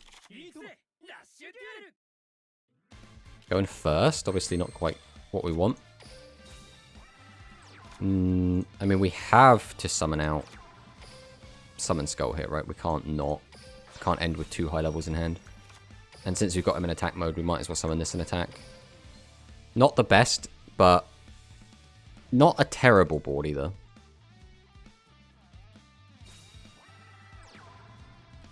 Okay, so this is probably Pure Dragon, which means it's probably Resonance. Yeah, it's definitely Resonance. There's no way anyone would bother playing Gravity Press if it wasn't in Resonance.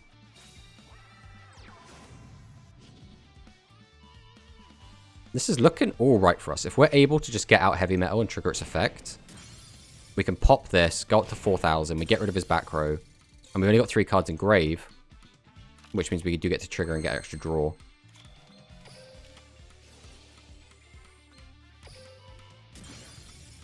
And we got rid of his Widespread, which is so big. That is so unbelievably big. So here we will summon out Gargoyle. I think we do want to use our skill, right? Because we can put it back into our deck.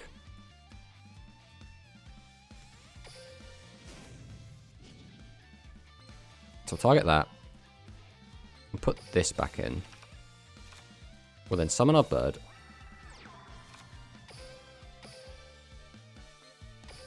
Tribute to. Use the effect of heavy metal. Pop this. Summon out 2 more guys. Go to battle. Swing him. Hope they give us good aquas in Mimi rerun. They got nothing in this box. Yeah.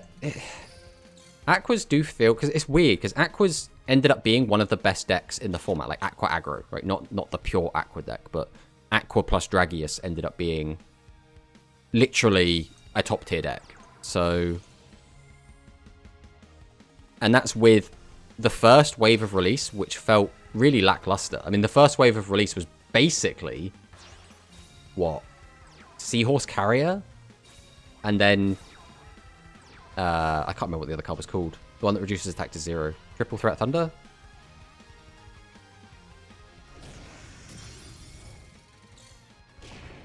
Okay, 2 back row. We know that they can't be widespread.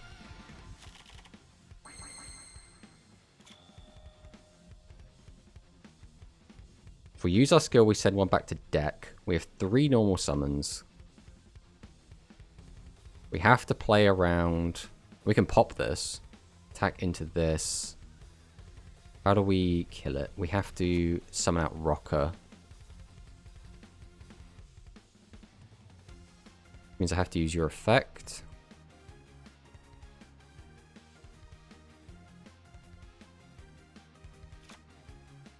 Right, we'll summon Karibot. Tribute for Rocker.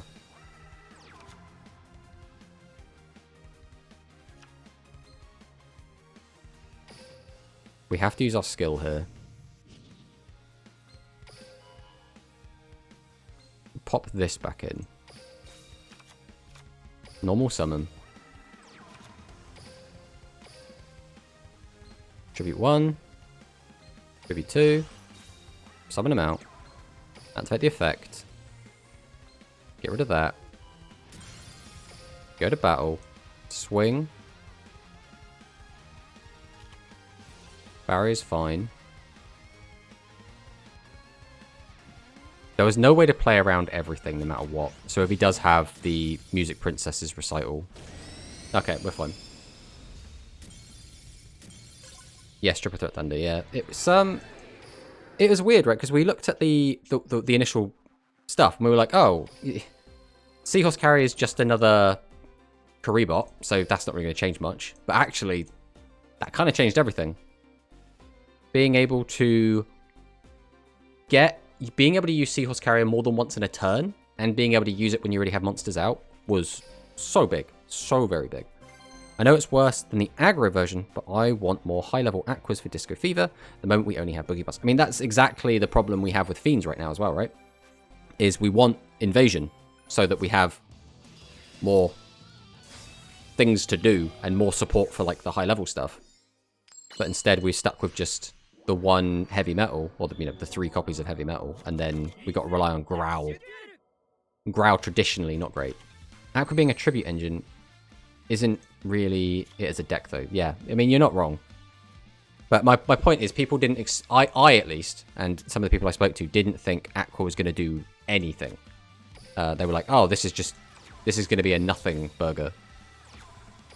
And it did end up doing something, which is quite nice. Yeah, the actual Bubble Era deck, again, it suffers from 1 boss monster syndrome. But that is also true in the physical release as well. That came out with just DNQ the Boogie Master and didn't get anything for so long. The second one we got was the Dark Aquas, which will be the Prison Master. Which, when we get Prison Master, it's a thing. Prison Master is just kind of an Aqua 2500 attack monster. You don't really want to use its effect most of the time, because it discards a card from your hand to try and discard a card from your opponent's hand. But it's more just another 2500 Aqua.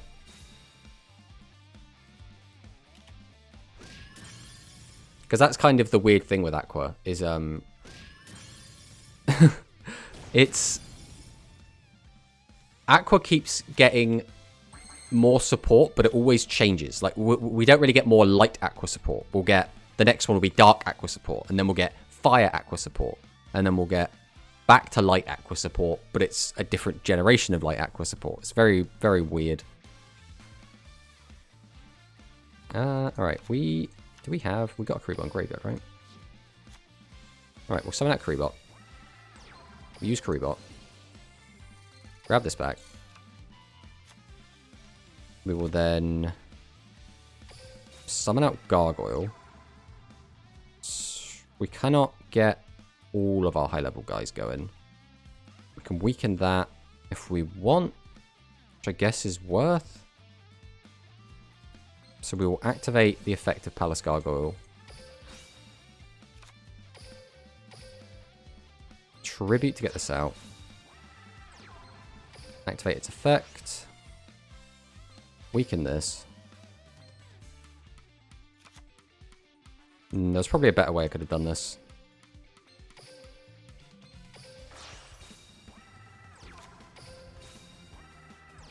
Use this effect. I think getting off the effect there was not necessary. I should have just kept an extra body on board.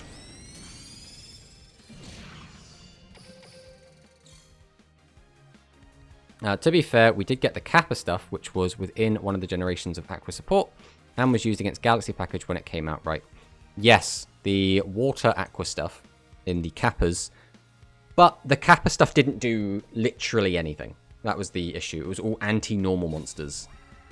So, like, for some reason, at the beginning of Go Rush, they had this big normal monster push. And to be fair, in Galaxy, it works quite nice. Every other deck, it's Garbo. They were like, oh, let's just take all the effect monsters out of the game and just play with vanillas. And it was like, why are you doing this? So support got a bit wonky for a bit there.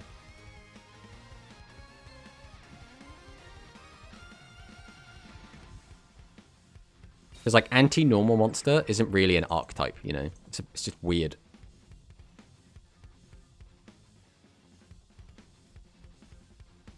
But we have just got some new Kappa stuff that looks actually pretty good. So, swings and roundabouts, right?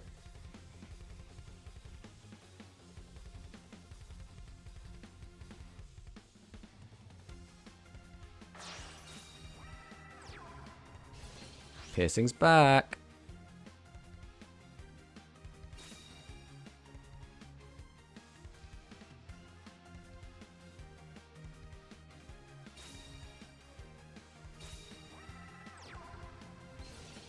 Okay, Twin Edge. So if he's smart here, he plays around Recital. She's done. Yeah, sure, we'll try and stem the bleeding a little bit. Save the 15, because this does keep us out of... but this is just in the 48. Well, we're fine here anyway. So... summon out Karibot. Activate the effect. Bring back Karibot. Summon this. Activate the skill. Get rid of this. Go 1. We go 2. Use the effect. Pop this. Normal. And tribute summon.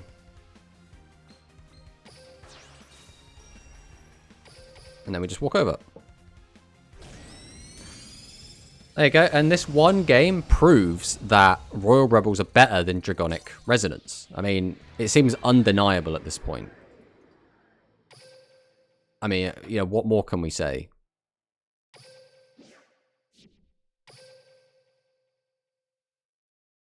Connection failed. Oh no. Okay, we're fine.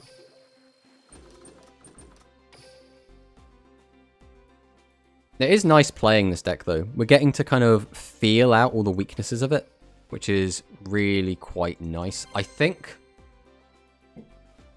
we have already reached the point where we know that this deck isn't going to be super competitive. Now, I still think this deck can win games, obviously. And I think this deck could even, like, top a tournament. Or will top tournaments. But I don't know if it's going to be strong enough to win unless someone really finds some spice and is able to break it. Well, we'll go first again, which is really not what we want. I think here we are just going to keep the Karibot in hand.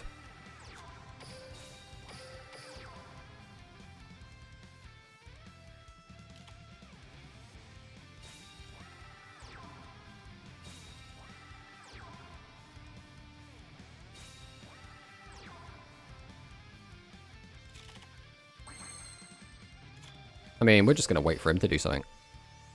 There's no point in me getting aggressive.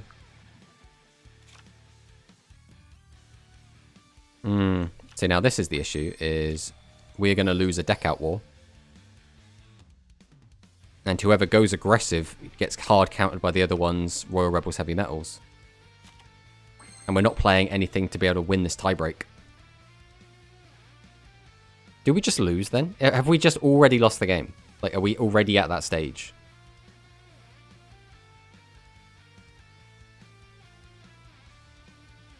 I have to... I mean, we got to try something. We can't just sit here defending the entire time. We will just lose the deck out. We don't have any, like, Pierce that we can draw into to try and win with that. Which means all we can do is hope we can clear all of his shit. What is he playing? He's playing Noodle Ninjas? Okay. Yeah, but waiting for traps... He also gets to find his traps as well, and then it just becomes an RNG race to see who can find their traps first.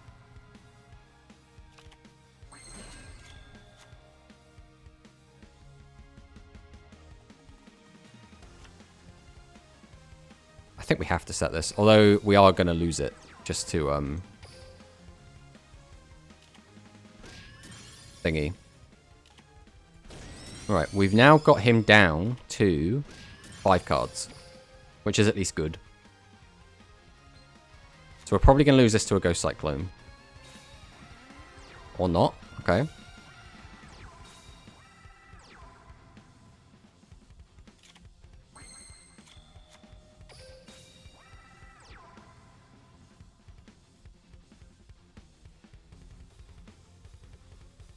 Trying to think if it's worth trying to summon out another high-level monster to try and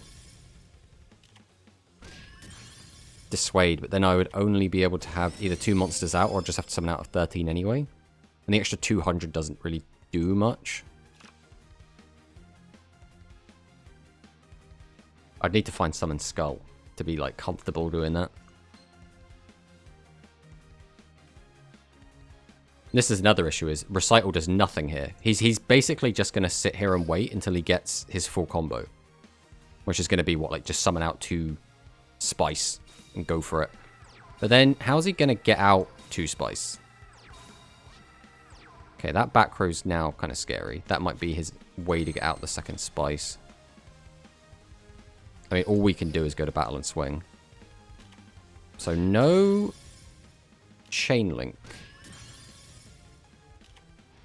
So, it's not Recital. It's not Widespread. It's not Barrier. So, that means it's probably the spell card. The Pyro spell.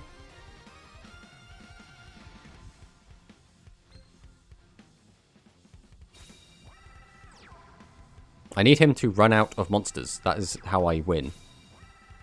Because he's not going to go aggressive until he's got everything he needs.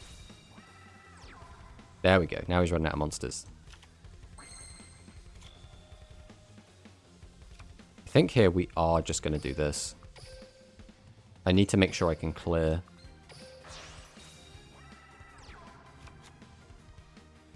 Guess we'll get Bird out of the hand.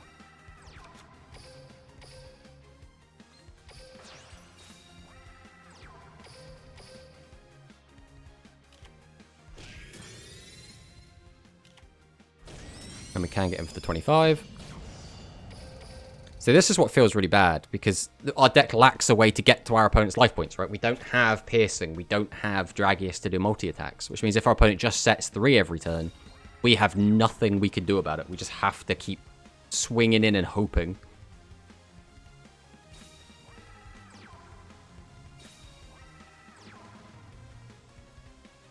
Okay, so we're going to start making plays by the look of it.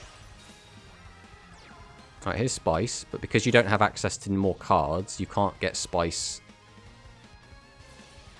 super, super big.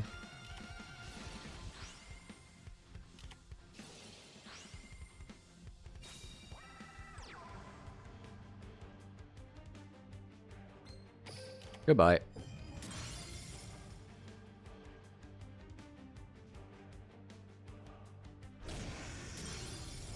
That's fine. Well, we don't want to use Rocker because then we can't attack directly. So I guess we'll summon out Thunder, activate Thunder, weaken this.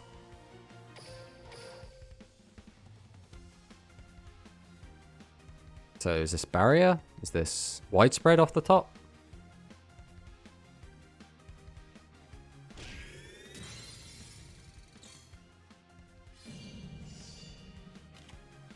Okay, I don't know why people don't like using their Widespreads, like, initially.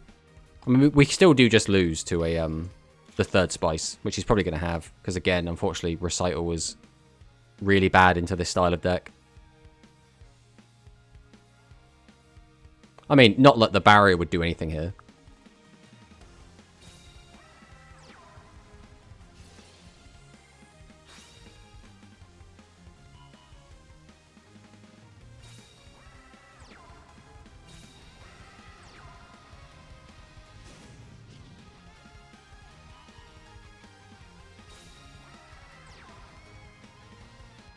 We take 1,200 and then we just end our turn and win.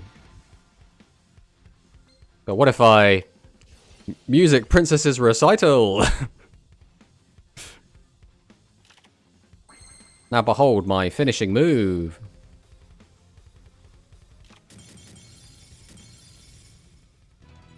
I mean, I respect that he was playing that. Who doesn't love the Noodle Ninjas? Again, I don't think the best way to play it is with that skill. But it's still pretty full. And we're quite chuffed we got to see that. Connection error? Don't give me that. Don't give me that either.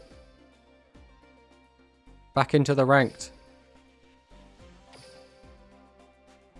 Oh, I don't know what else we really want to do to try and spice this list up specifically. I think this list, the weakest part of it feels like it's Recital, but I think that might just be the kind of games we've had. I'll probably play the New Fiends with the Royal Beat due to the dump abilities one can cause. All the dump abilities one can use. What do you mean by the dump abilities? Current win streak 10? Look at this guy. This Chad walks in. He's about to get his 11th win.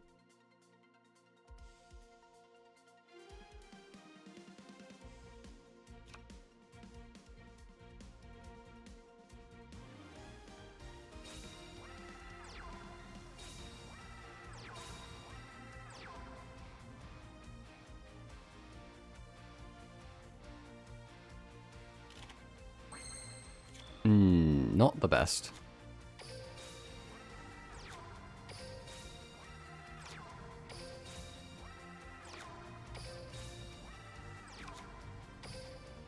I think we are just going to go for a mass set here.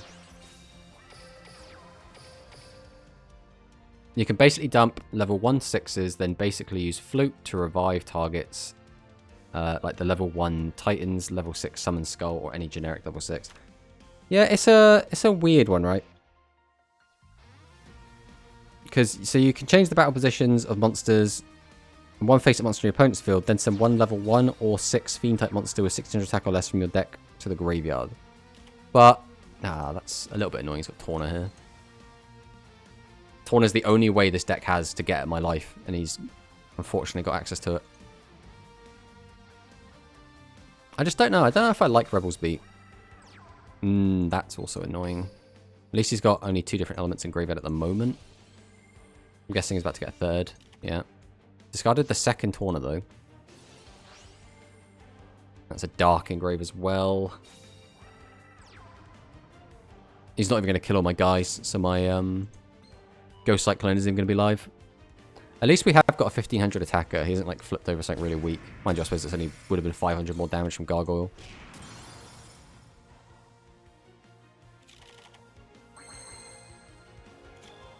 This is sad. Do we really not have... Bro, what is going on? Where are my high-level dudes at?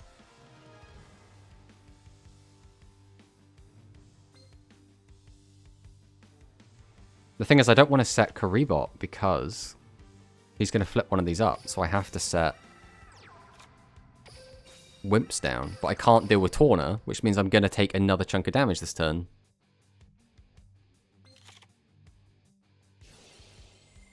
It's a shame. This guy's on a 10 win streak, so I would have liked to actually play against him, but instead we're getting a non-game because I'm not drawing cards that are playable. Okay, he's just lost his Torna. That's 2 Tornas gone. Which means if I don't die this turn, we might actually just be fine. He'd need to like Stray Familiar back into one. Unless he's on 3 Torna, if be an absolute madman.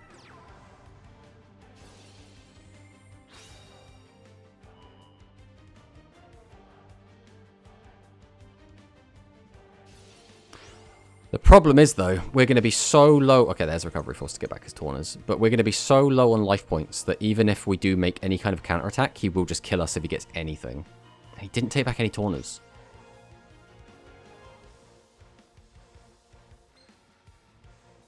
And again, our deck is really bad at playing around 7's Red Magician.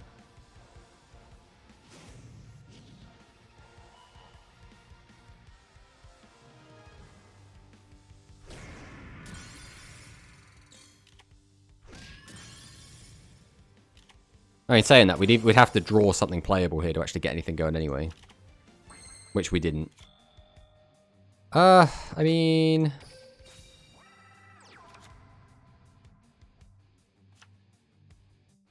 What would our win con be? We're on the even, which means we can do one of those. Guess we do this. Set this. And pass. There's no point in even popping the back row right now.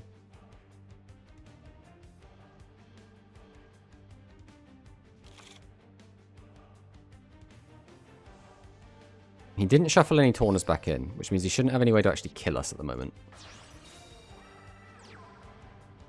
That's fine. Oh, I guess he could also be on Pierce if he's playing like the real high roll version. Gets the SRM. That's fine.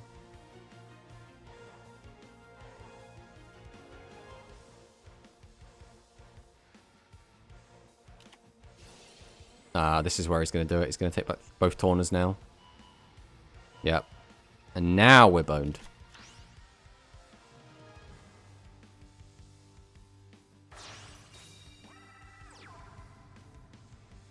Another SRM. I basically need him to mill both Tornas off of SRM effects.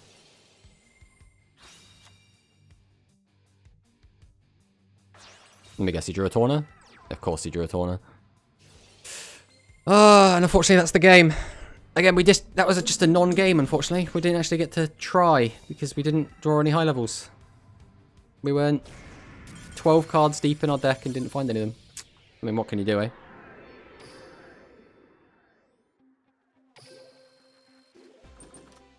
It's always a shame when that happens against someone that you're actually excited to play against. Because again, that guy had a 10 win streak. That was like, oh, we could be the guy to take down this 10 win streak. And instead it was like, nah, you just don't get a playable hand. It's like, oh, okay. That's a shame.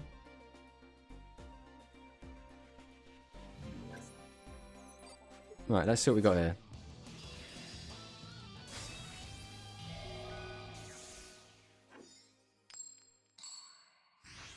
Alright, we're going second, which is where we want to be.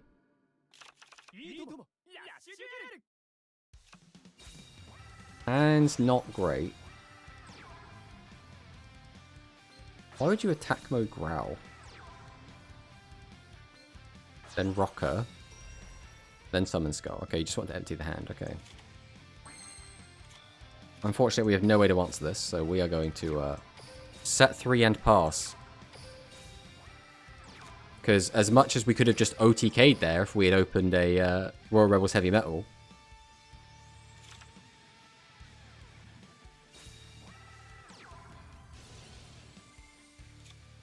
Okay, Carrier gets you about that. What does Carrier do for you here, though? Unless your hand is bricked up with high levels and spell traps.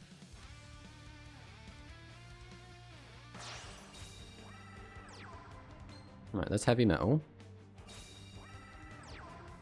The Gargoyle and a back row. Okay. A little bit scary.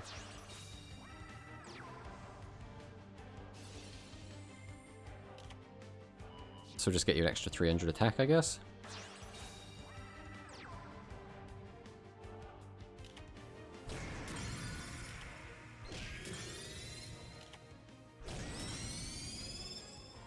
Right, let's see what we get here. Okay, well that's quite nice. Especially since we have 3 cards in grave. Get rid of a widespread, please? No. I really wanted that to be a monster. Because I can't get my effect off. Ugh.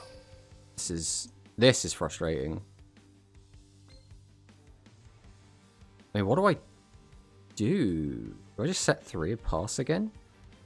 Without triggering his effect, it doesn't even seem worth summoning.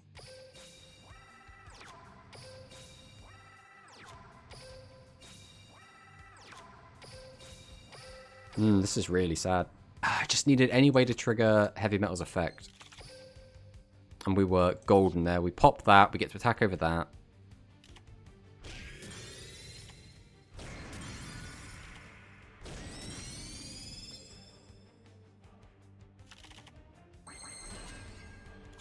Okay, so now we can.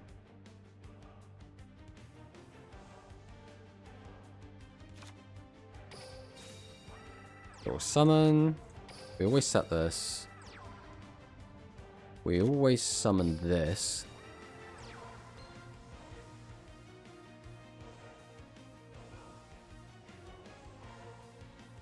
I think we do activate Shout here.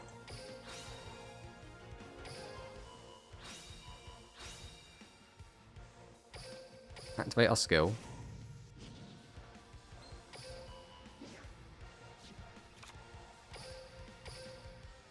Delete 2. Activate the effect. Now the only issue with this play is we do not have any way to insulate ourselves against his own Heavy Metal. So if he just slams down another Heavy Metal, we are really in a rough position. Okay, so he's got the Seahorse Carrier.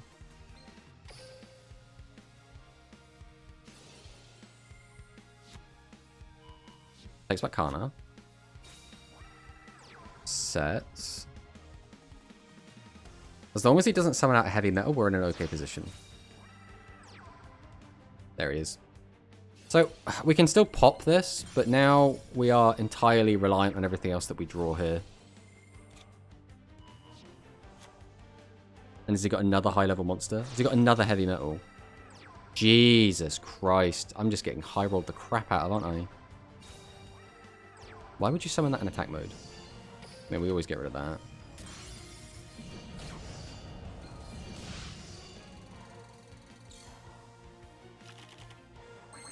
Oh, you summon that in attack mode to insulate you. Yeah, of course you do. Of course you do. Fortunately,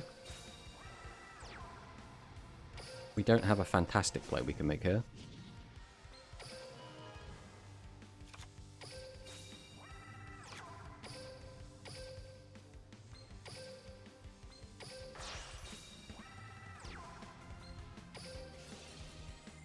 Have to get rid of this, which does make us big enough, but does mean we still lose 2.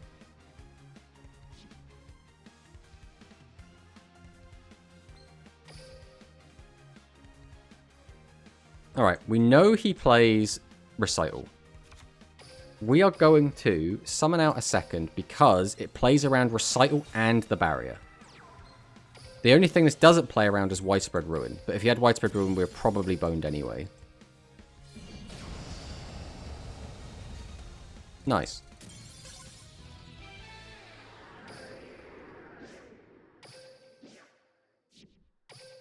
Okay, so going pretty good. Going pretty good. I think it's one of those weird ones. When the Royal Rebel deck does well, it feels really good.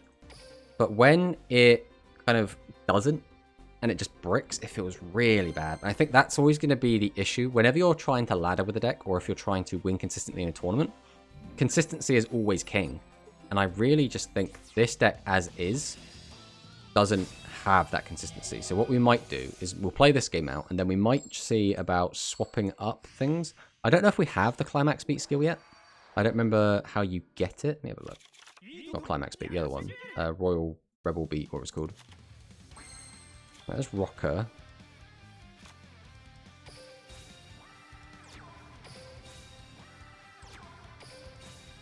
Not enough consistency tools for this deck yet. Set. Yes, I would like to complete this. And then 2 comeback victories with Roman versus Gakuto. No, not the that's the Roman skill, isn't it? The Rebels Beat is the Archfiend summoning flute one, which is it's just a Roakasi drop, so it's random. I haven't actually been keeping track of it to see if we actually have it. Oh no, I do want to try out the Psychic deck at some point, but I'm not gonna do that today, I don't think. I think that'll be next stream.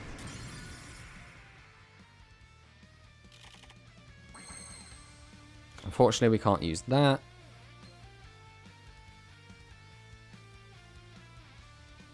We are also first, which is a little bit wonky.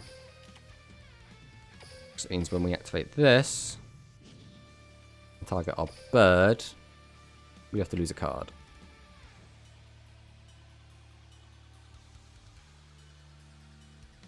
Did we get rid of our Ghost Cyclone here?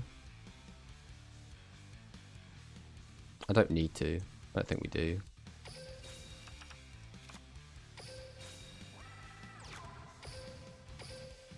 It means we don't get any direct damage in, but that's fine.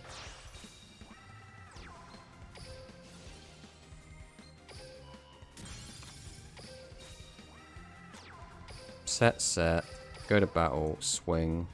See if he's got it. Has he opened his one of Widespread?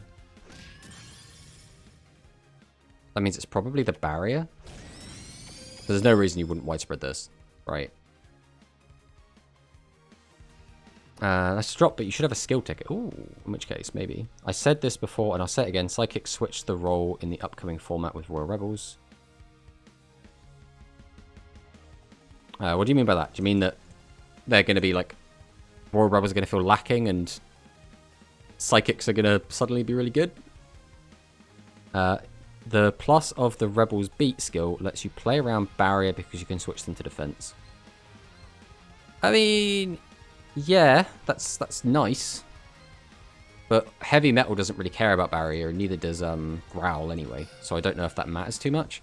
I think what's going to be more is the other skill going to make the deck more consistent or less consistent than this build? What is he playing? Why would you be on the Sports Dragons?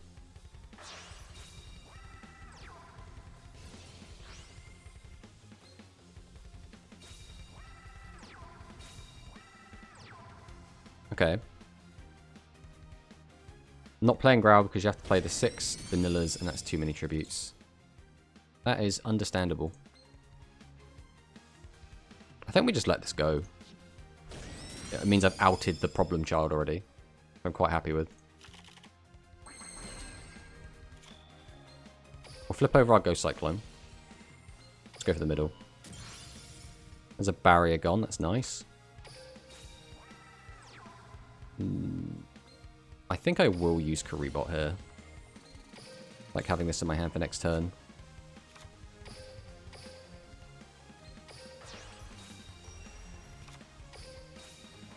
Summon, summon, summon, set.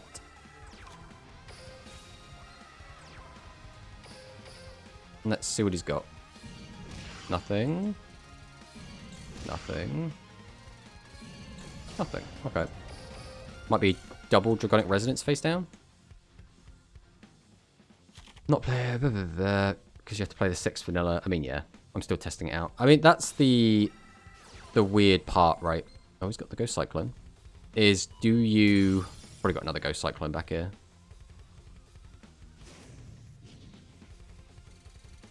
I feel like the weakness that this deck has, and both versions of this deck, because both skills have the same similar restriction, is you can only use Heavy Metal as your boss. I think the best way to play it would be to have something that isn't Heavy Metal as your boss as well. Obviously, Dragius would be the number one thing, but like even a Sevens or a Magician or a D and Keto would be nice to include, but you're just not allowed. And the issue is that if you're playing a different deck that doesn't have that restriction, why wouldn't you just play Dragius over Heavy Metal, right? Heavy Metal is just worse than Dragius a lot of the time.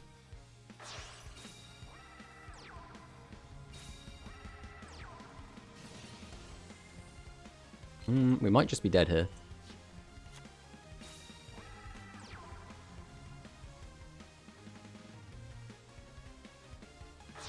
Tributes 2 for another. Okay.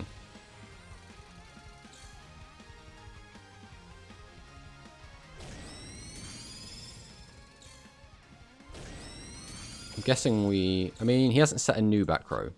So if that is a widespread, he's been holding it for a long time.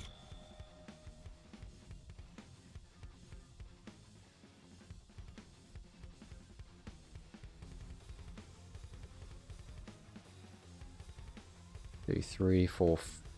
The problem is, if we do any of this, we can't summon out both of these unless we just...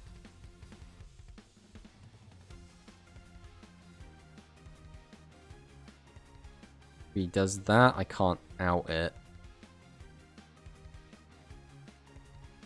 I think the best play is going to just be this. We'll activate Heavy Drive. Boost this up. Throw this back.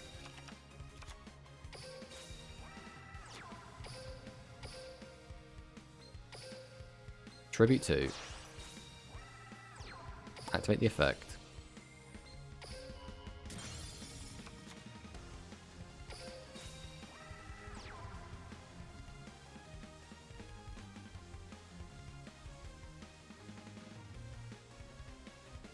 Do you think Royal Rebels can be played in a 40-esque build? My opinion that it takes too much consistency off the table, though people do have the arguments that having 10 high levels is a good number for the variant.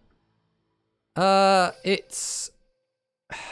I don't think going up to 40 is the answer, because making the deck less consistent... The only reason I ever think there is a good argument to play more cards in your deck is, one, if you're like weirdly playing around like deck out, or two, if you are playing searchable cards, right? If you're playing garnets in the deck that you don't want to be drawing into.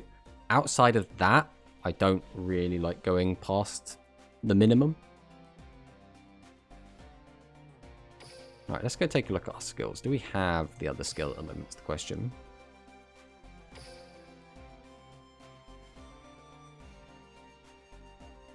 Looks like we do not. We do not, unfortunately, have Rebels Beat yet. Right. I think what I am going to do is briefly BRB. Then when we come back, we might see about mixing stuff up a little bit. So, we will BRB.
And we're back. So, the question now becomes, if we do want to mix things up, what do we want to try out? I don't know if Heavy Metal Draw is going to be worth it. It just gets you into your hand. The flip side is we can use this with other boss monsters, which just does not seem super worth. It's literally just what Advanced Burst Draw. What's this saying? Oh, this is that one. That's what it is. The alternative thing we could do is try out Tribute Boost.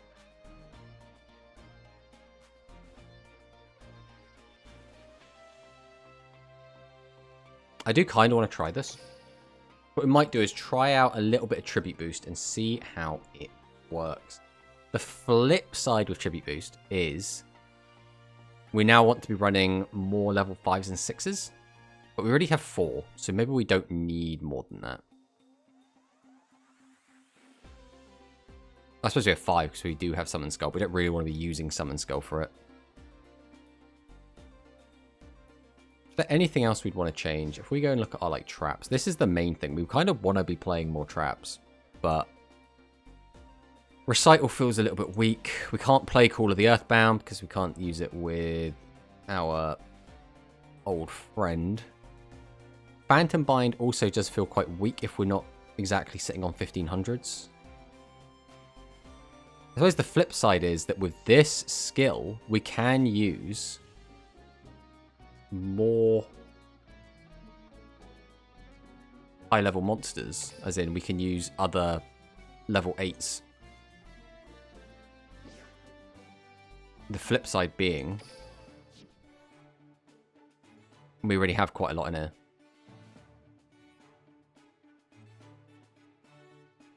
I mean, what other monsters would we even want to put in here? What would work nicely with heavy metal? I'm not sure about D and Keto. I think we just don't have spare cards in hand to use. We are basically an entire light and dark deck, so Seven's Red Magician doesn't really feel worth. Ancient Arise ain't terrible.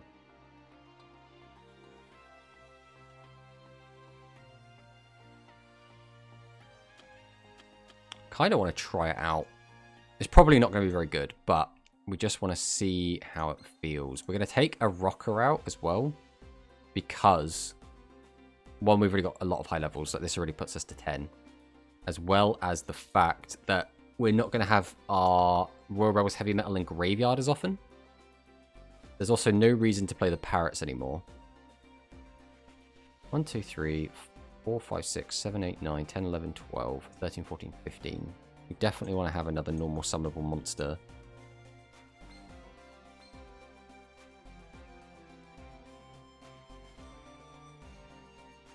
But who do we go for? We can actually take any normal summon monster as well. This is quite nice.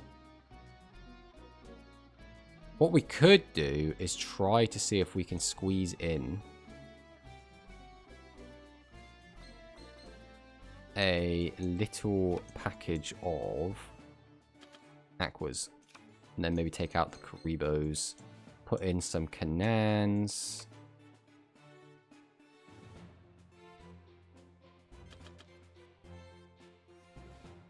Maybe just one of them. And we can now include, because oh, go away monsters. We can now include Barrier. I think maybe we'll try this out. Again, this is entirely an experiment. We'll see if this ends up doing anything.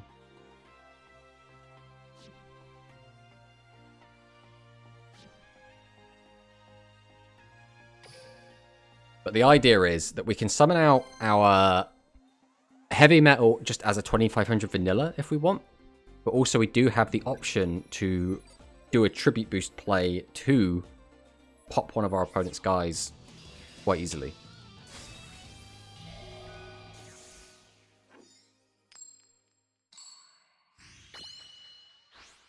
Current win streak 2. It's always nice to see. Oh, look at this mat and sleeves this guy's got. This guy's got style. Okay, this is a little bit awkward. We don't really want to end with 2 high levels in hand, so...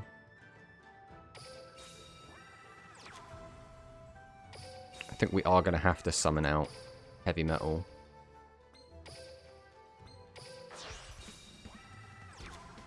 We will just set this though. Chances are he might be on celerity. If he is, then he's just going to change to defense attack over anyway. The alternative is that if he just goes like... I suppose it doesn't really matter. If he's able to summon out a Yami Ruler, he can always change my battle position and just attack over with whatever. Gazelle. Okay, so we're going to be on beasts. King Beetle. Into forest. King Beetle effect. Then what? Okay.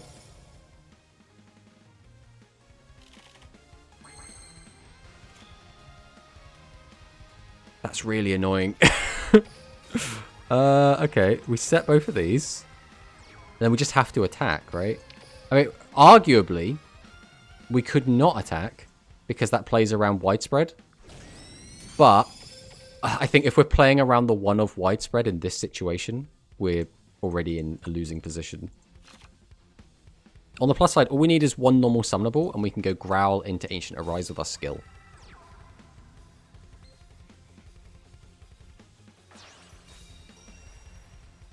Oh, Summon Skull. We just need him to not have Beetle. He's going to have Beetle. There's no way you summon that in attack.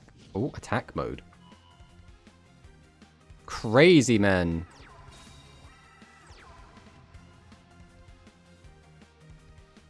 Go, Zabaria! Yeah, I'd love to have that back in my deck. That's the point. We don't need to have Shout in the deck anymore. We need to take that out. Alright, behold the power of my skill. So we summon. We tribute to summon out. We need to do a big rethink with this deck, actually. We'll pay the 1,000. We'll then tribute it. Summon out Ancient Arise. Activate Ancient Arise.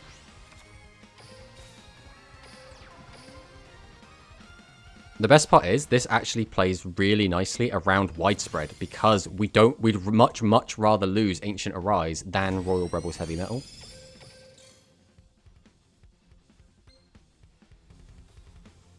My min build for RR Mixed will be Royal Rebels, will be Beast Beetle down. Like, I seriously want to try it. I mean, we're playing against it right now, so...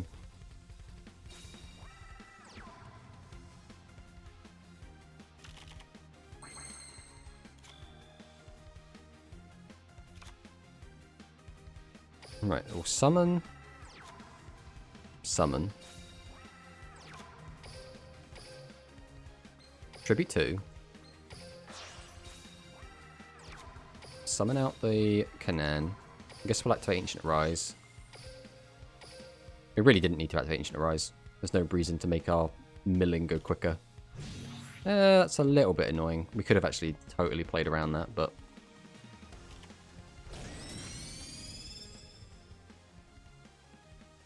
We know our opponent has the barrier. My guess is he's now going to wait until he can do one big play with Beetles. Try and blow me out that way.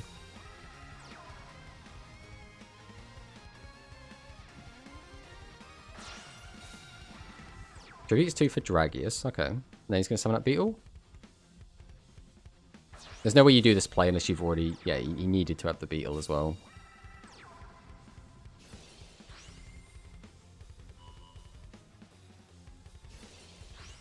But now this gets blown out by widespread.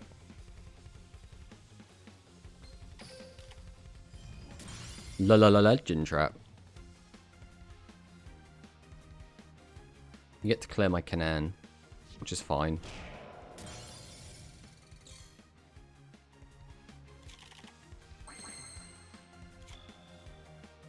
There's no real reason to go crazy with any of this.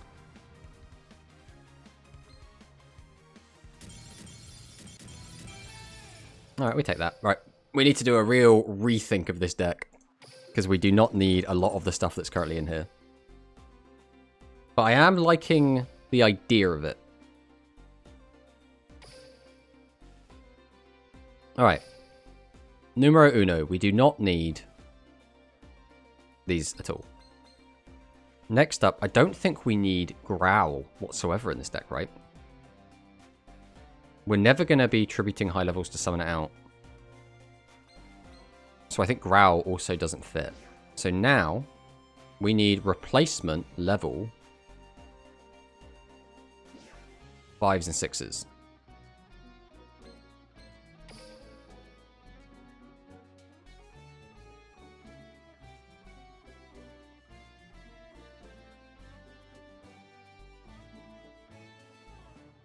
There's no way we do Burning Blaze.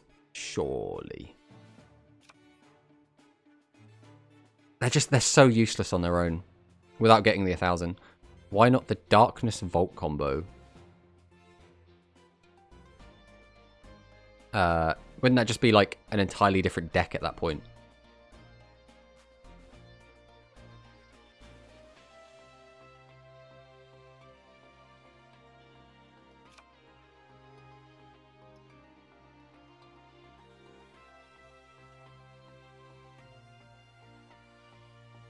The other thing we could do...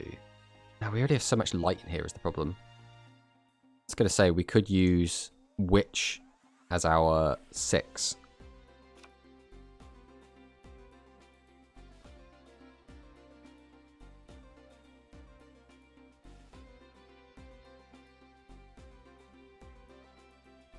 I really like Rocker, but like, do we want 3 Rocker as our level 5 of choice? I mean, we could just try it out with it, and then go back on it if we don't like it later.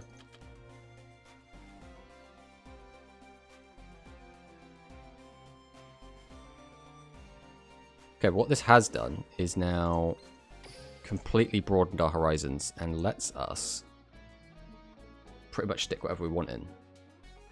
Without any restrictions, we can just use 1500 beaters if we want. What other cards are worth jamming in here? Because we're not using any darks, so there's no reason to use the new fairy. We're not using any beasts or wing beasts, so there's no reason to use that. We might as well. I kind of want to use 1 speedy performer. I don't want to like max out on this card. We're not using any other beasts, which means I think we just kind of want more 1500 attackers. So we will diversify and go for a Warrior and a Beast, because Warrior and a Beast don't share types with anything else, just to play around everything else we want to do. Let's try this out.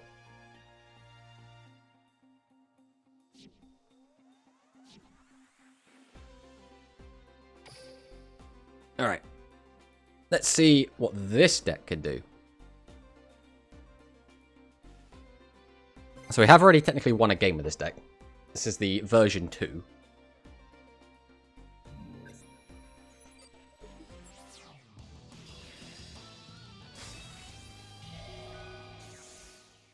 Alright, let's see. Current win streak 3. Let's see if we can keep that going.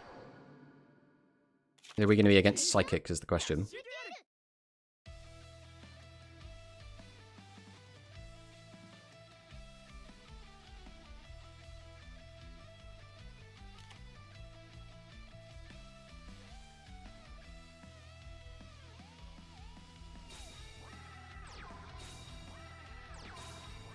Okay. Has got the 3 monsters. And has a back row. Kept 1 card in hand. Probably a high level. Do we want to try and push in? 14 is a little bit rough. But I think we will try it.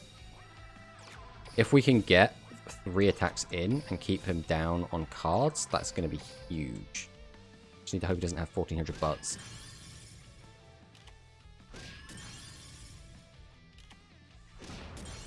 Okay, so it's an Aqua package. That's all we know so far. So it might just be Aqua aggro on Roman.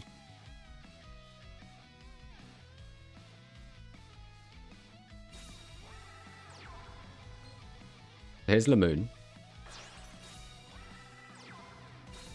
Seven's Road Witch. Okay, so this is Dragon Casters with an Aqua package. So it's just Dragon Casters, really. We barely lose any life points, which is really nice to see. Now, the only problem is his back row going to be... Oh, that's a really, really bad draw.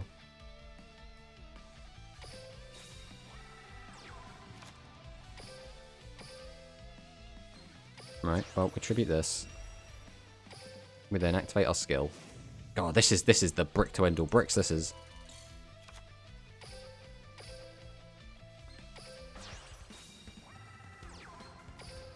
Now, we really, really need him not to have widespread, otherwise the game is just straight over already. Okay. Maybe this is still a game.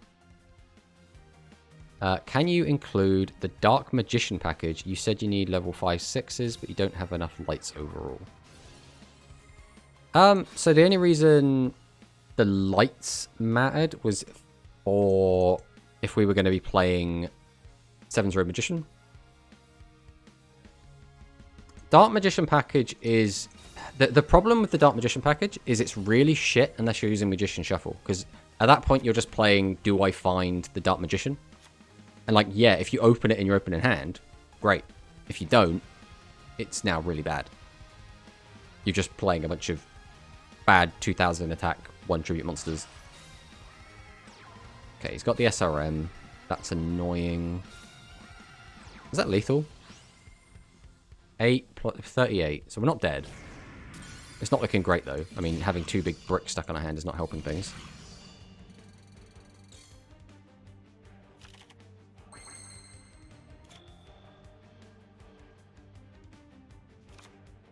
Alright, we'll summon Carrier. Activate Carrier. Grab back Canaan. We then summon Gargoyle. Activate Gargoyle. Discard a Rise. Go ahead and tribute 2. Use the effect of Heavy Metal. Set this. Set this. And we have to try and clear this. Let me pass. So now he needs another Seven's Road to actually straight kill us. Let's see what he's got. Has he got it? Has he found the SRM? I mean, he's only used 1 so far, so the odds of him having one should be reasonably high. Oh, and he's going to try and increase those odds. It should be very telling. If he picks Seven's Road here, that means he hasn't got one in his hand, and he's just trying to dig for it. Yeah, okay, so he's digging for SRM. Did he find it? Did he get it? Ooh.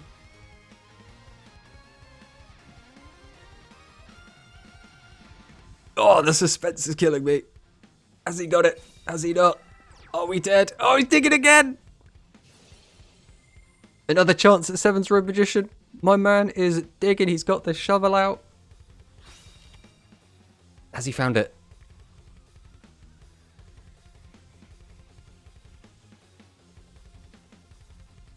Ooh. I can't take the slow play. I can't take it. Ah, yeah, he got it. He got it off of the Mystic Dealer. He had one more draw off Mystic Dealer, so he had another chance to find it as well.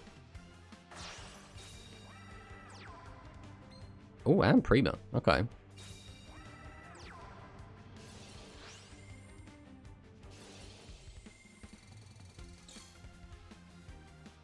I mean, I could reduce that down to 1400 damage. Or reduce it down to 1000 damage, but that doesn't actually save me. We still die to that. All in all, that was not that bad. That was not... Especially considering we bricked so hard, right? We had 2 high-level monsters stuck on our hand. That went very, very well. If our face down was a widespread, we could have actually won that. But, you know, you can't win them all. Sometimes your opponent will find the SRM. Nice try. Yeah, we gave it a good go. We gave it a good go. And that's all we could do. Right, we'll get the next one. I'm trying to think if we need... Do we need the third copy of Rocker if we've got the Summon Skull? That's the question. If it wasn't for Massive Brick, it was way closer. Yeah, exactly. What's the best ratio for Royal Rebels so far in your testing? So far, what we've had the most success with has been the 3 8s, the 4 5/6s, and then the one of Summon Skull.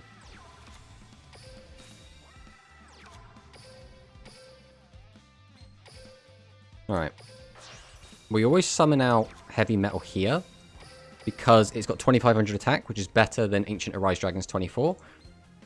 Heavy Metal's nice to hold in your hand to try and get its effect off, but we don't need him to use his effect.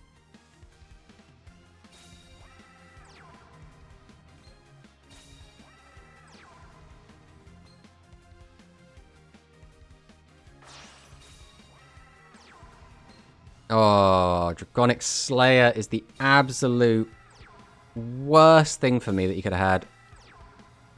This is catastrophic. He gets absolutely everything here. He gets to punish us bricking on 2 high levels. He gets to pop our Legend Trap. He gets to take a ton of our life points. And if this face down is anything relevant, like if it's his own Widespread Ruin, we are so far behind. Ugh. If it's a barrier, and we don't brick... This is entirely going to cut to whether or not he has a widespread, isn't it? Ah, I hate this.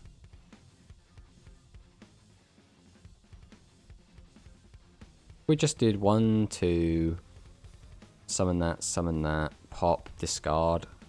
But that relies on his back row being absolutely nothing, which means I think the better option is to use Gargoyle.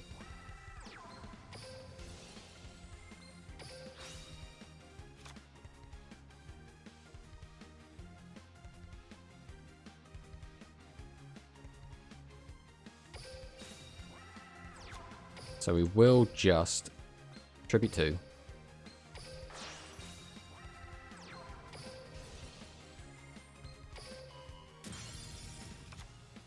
We have to play aggressive here. It just, if he has widespread, we're boned anyway. Okay. So we'll take it down to 3,000. The chances are this is probably Dragonic Resonance or a Ghost Cyclone. Not Ghost Cyclone. Yeah, Ghost Cyclone. Down Slayer is nice since people are on more spell traps. Yeah, Slayer is really good at the moment, which is going to make it really, really scary in the Resonance deck, because I don't think most other decks are going to bother playing Slayer. Do you think Royal Rebel is better than Dragoncaster or Dragons? Definitely not. I think Dragoncaster and Dragons are still going to be number 1 entirely because of Dragius. As long as Dragius exists, and you can't play Dragius with Heavy Metal, it's always going to fall by the wayside.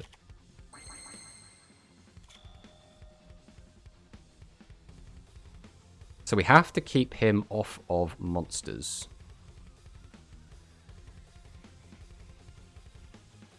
What's the best way to accomplish this? We probably want to just sit on a rise, right? Chances are, although we know he plays this little bagger, which means we kind of want to summon it out. Ah, this is tricky. Alright, I think we are going to summon out our rise here. Just because I need to make sure I clear his whole board. And this guarantees we clear it if his back row isn't anything.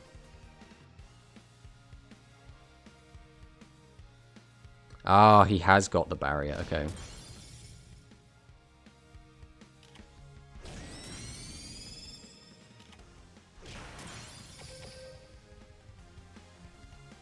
I have pulled Galaxy Cyclone and the good SR Trap that stops 1 entire attack and 25 packs considered to reset. I mean, it comes down to what you're after, I would say. I have just one more question. What's your opinion on Konami releasing the ban list, skill ban list this year for Rush format in Duel Links? I mean, I think it'd be fine. I think the best thing about ban list is that it's not permanent, right? You can make changes and then undo them later on when they're no longer necessary. So let them come in with a chainsaw and hack things up and then put things back if they need to later. Okay, Royal Rebel potential brick on too many high levels, bro. Yeah, Royal Rebels are always going to be bricky, as well as the fact that they are also always going to be minusing themselves, because you have to like discard a card to use Palace Gargoyle. If you go first, you have to use a card to use the skill. If you want to just summon out like a level 5 or a level 6, you have to normal summon, then tribute to get out a level 5 or a level 6, and then you need to normal summon again, and then you need to tribute another, so you're just minusing yourself constantly. Royal Rebels just feel like they're too weak at the moment. I love that with Dragoncasters, I've been able to bait widespread on 7s into safe Drageus. Exactly, that's the nice thing. You do it with Ancient Arise Dragon as well. It's really, really nice. Right, summon Seahorse. Activate Seahorse. Bring back Kanan. I mean, I could bring that back as well. I have so many different options. If I pop 2, that doesn't do much for me, so I might as well just pop 1. Although I'll be popping that, which feels kind of gross. I mean, it's still enough. Yeah. I think the play is going to be this. We're going to tribute to summon out this. I don't think we want to use the effect, right? I could, though. I don't think it's worth it. We'll summon. Tribute 2. Activate the effect. Get rid of this. Summon. Set. Battle. So this has to clear this. And then this forces out the barrier. And then we just end with these two and this on board.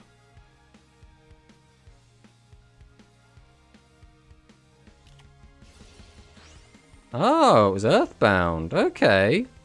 That's weird, because that means you're playing less copies of Drageus and or Phoenix Dragon. I'm just going to pass.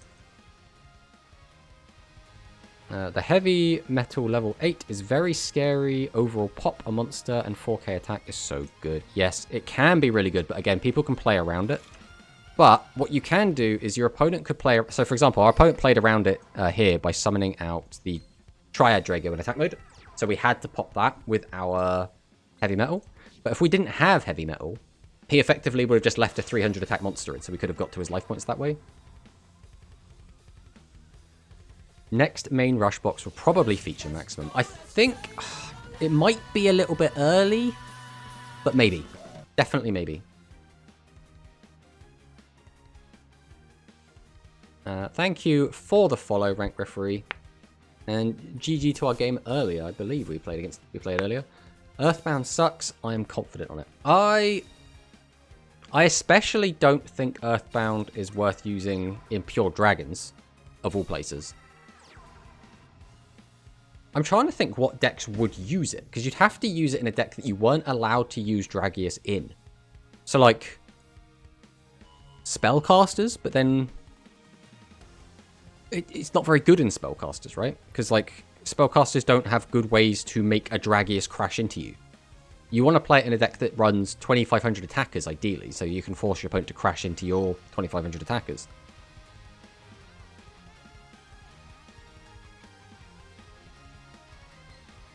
Well, that's not sticking. We will still lose our guy, but... I guess we'll put you back in.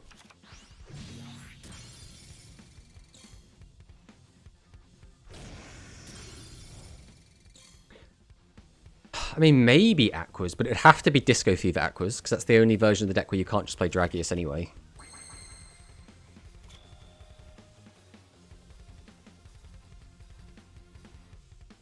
We can't use this, so we have to use this first.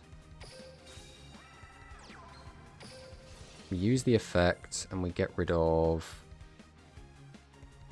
Are we getting rid of Seahorse here? That feels weird. But we are.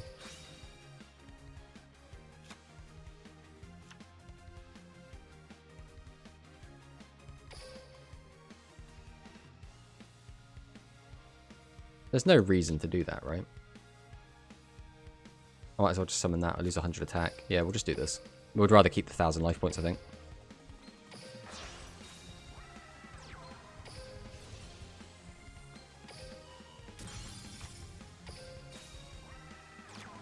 Now, does he have the widespread? Let's walk into a widespread. Let's find out. It's got to be widespread. And it's widespread. Oh, feels bad, but what can you do? I think the SR trap that stop entire attack is good. Only downside, you need to summon everything face up. I guess Pure Fiends too. Earthbound, still not stop Dragius double attack.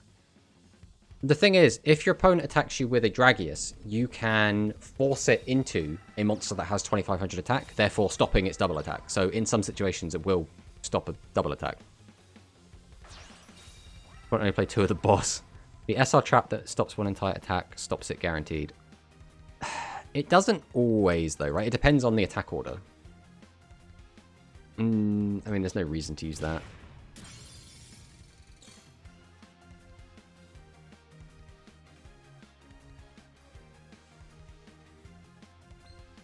What do we have left in our deck? 1, 2... So we have 1 Ancient Arise and a Summon Skull left in deck. Ancient Arise deals with this. Summon Skull doesn't, because if he's got another barrier, we get screwed over. He hasn't used the barrier at all yet. He might just not be on it. Barrier is better than Phantom Bind, but also worse than the stop one attack. I disagree with that. I think Barrier is better than Music Princess's Recital. Music Princess's Recital is... when it's good, it's going to be very good. And when it's not, it doesn't do anything. There's a lot of decks that Recital is just really bad against. Like any decks that just want to like try and blow you out in one turn. Now those decks themselves are pretty few and far between. So this is where we have to think. He's going to draw 3 cards next turn.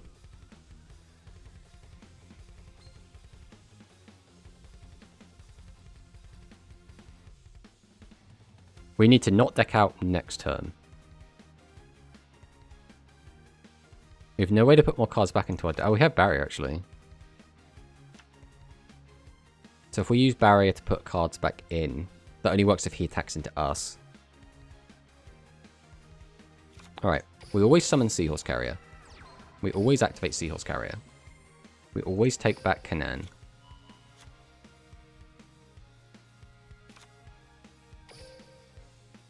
We always Tribute. We always activate the effect. We always take back Heavy Metal. And we always activate our skill.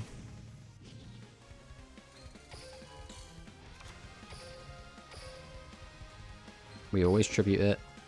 There's 2 tributes. We always use Heavy Metal.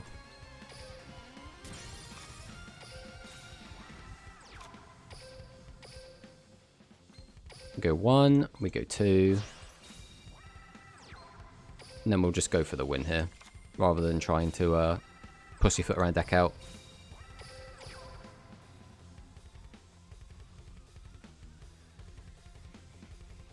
Actually, to play around Recital, I should have attacked with Ancient Arise first. You can do that all you want. It do because opponent's Dragius need to attack a monster in order to get to 2. Attack in so neg attack trap is always live. If we again, are we talking about Recital? Because Recital is only live if you only have 1 monster on the field. Unless you're talking about the Royal Rebel specific trap card, in which case that's bad because you need to run a bunch of level 1s.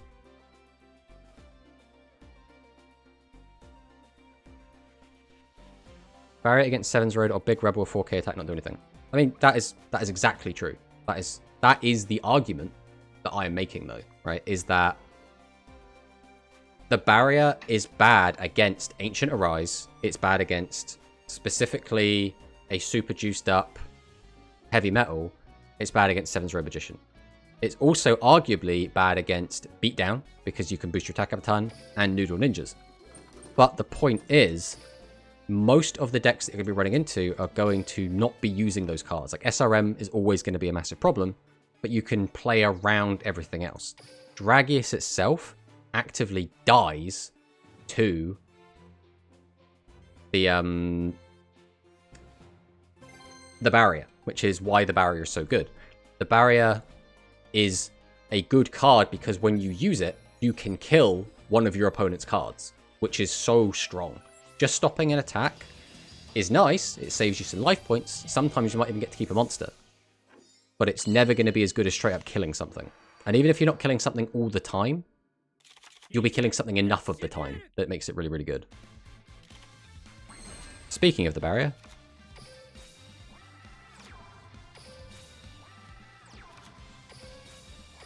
Then we'll pass on that. Not the strongest opening our deck can produce.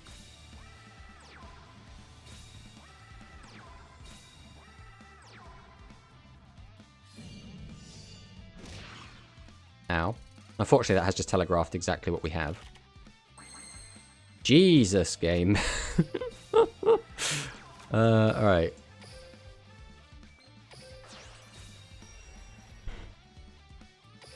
I think we just go battle here and just swing over this.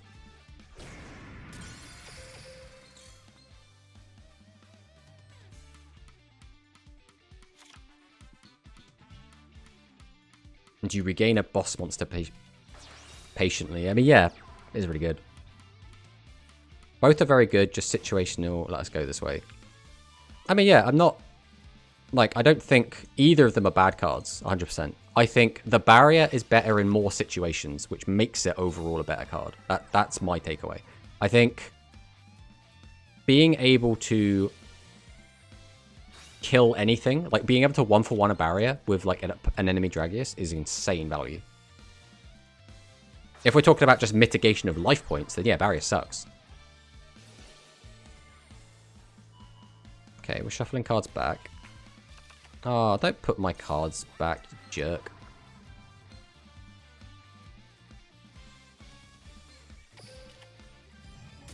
He's also playing very well around my barrier, because by having no monsters in graveyard, I can't shuffle anything back. Ah.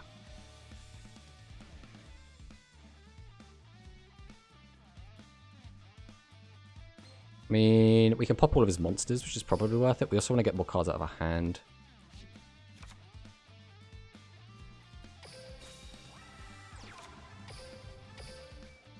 So we are going to do this. Use the effect to pop that.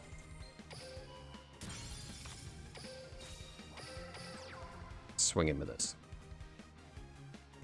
Has he got his own... Ah, why... Oh, Widespread was the only punish there. Barrier better when it hits, but Music Trap just more often ensure live from Dragius attack. But how often do people 1-1 trade Dragius? See, you just... One, the game has only been out for nearly 15 hours. So saying how often does that happen, not very often, is just really not a helpful statement at all. Doesn't really mean anything. On top of the fact that, yeah, people will be people will be playing Dragius, right? As long as people are playing Dragius, and as long as other people are playing Dragius, 2500 attack monsters will attack 2500 attack monsters. Therefore, it will resolve like that. That's just common sense. I don't know how else to put it, mate. Unfortunately, we are screwed here. We have bricked to high heaven and back.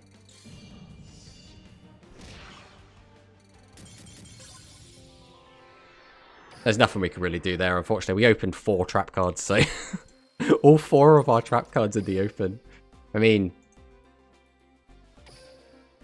Luckily, we can just get those games out the way, and then we can jump back in.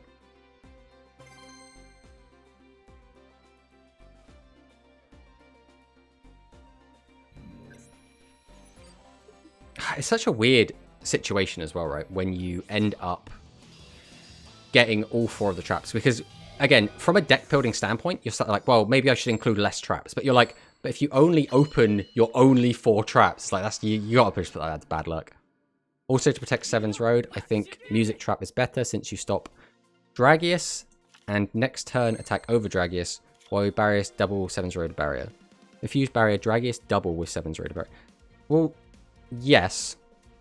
I mean, again, I've been saying all day that I think the barrier is the worst in Seven's Road Magician deck specifically. If you're playing 7XL Road, I don't think you play the barrier. The same reason I say you don't run the barrier in the pure Royal Rebel deck, because you only have 3 monsters it's worth using with. But most of the time, if you're playing dragons, if you're playing either of the dragon decks, if you're playing Aqua Aggro, if you're playing Dragon Caster, if you're playing most of the relevant meta decks right now, the barrier is going to be really, really useful, because as long as you're playing 2200 and up monsters, it's very, very good. Now, again, it doesn't work in all situations. It just works in most situations, right? That's just what it comes down to.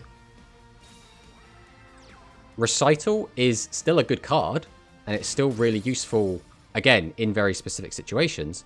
It's just, Recital is more of a I'm trying not to die card, whereas I always don't look at it as, oh, I'm going to try not to die. I'm always looking at how can I win? How can I gain advantage? How can I turn the game around? Whereas, like, hanging in doesn't help you do that a lot of the time. I mean, I'm not saying it never does, because it certainly does a lot of the time. I mean, that's why Aqua Aggro is so good, because you can boost your life points so much, right?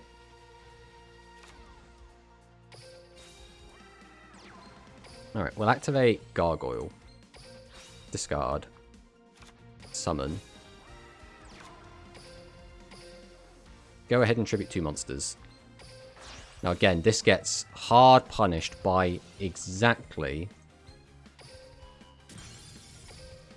Legend Trap. I mean, I guess Earthbound would also be annoying for this, but not really bad, you know?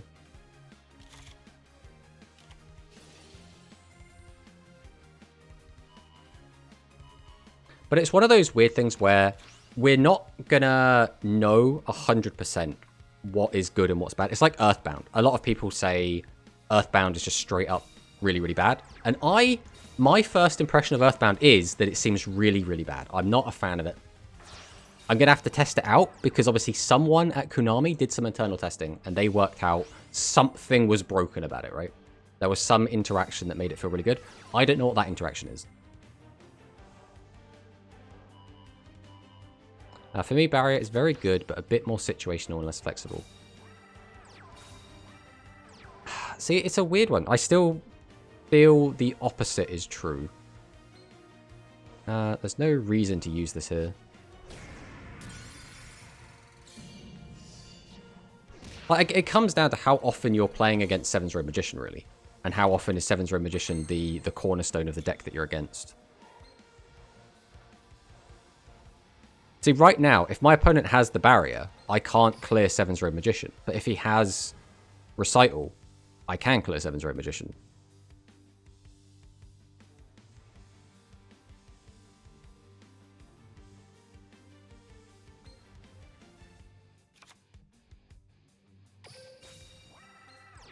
There's no real reason to put an extra guy in my hand unless we just want to hold on to Gargoyle in case we draw out the third. I don't think that's even worth it. I think we just go straight for this.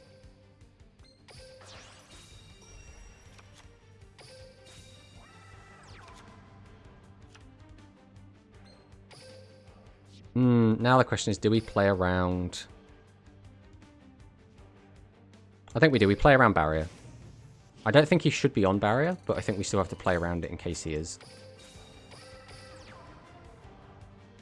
He's going to flip over probably a Widespread Ruin, and we're just going to be very sad.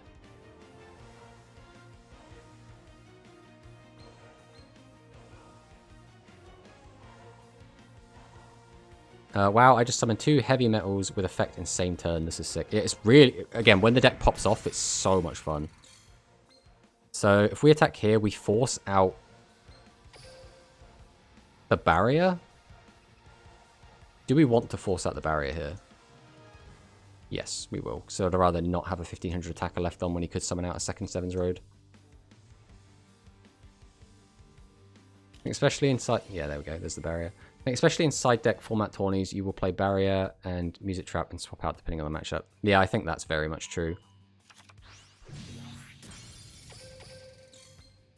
So like here, for example, he had the barrier, right? So if we had attacked with our Summon Skull without using our skill, we would have crashed instead of doing it. But again, I don't think this guy should be running the barrier in Spellcasters. That feels a bit weird to me.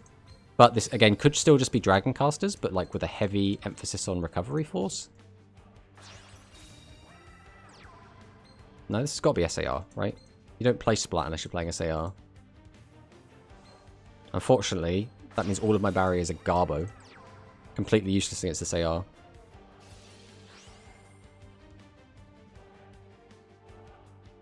I think we'll actually use one here, just because we're not going to get much value otherwise, and we might as well try and get access to our boss monsters that can out this on the crackback.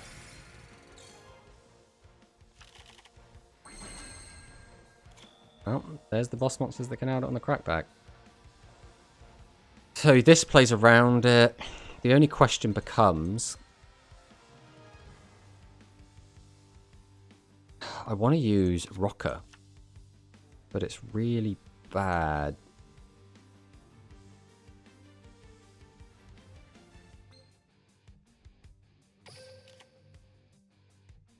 So I can pop his monster, but then I'm just open on the crackback.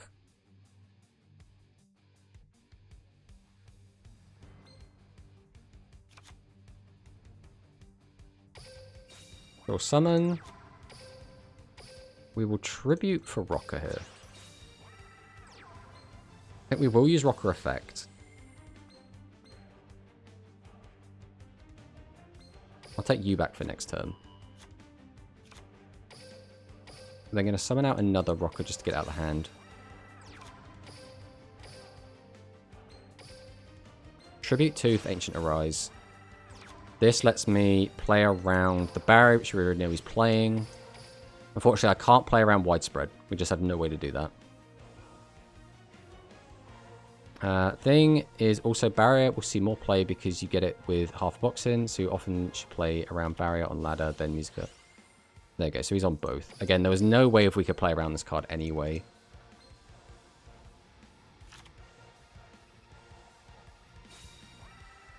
I think the thing is, a lot of the time you can play around both.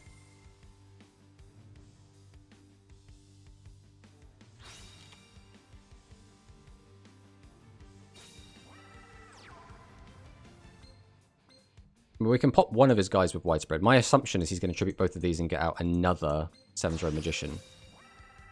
Which is very unfortunate for us, because he's still got 13 cards in deck, which means in top 17 cards he found all 3 SRM. Without having to search any, right? I don't think he's used SAR yet.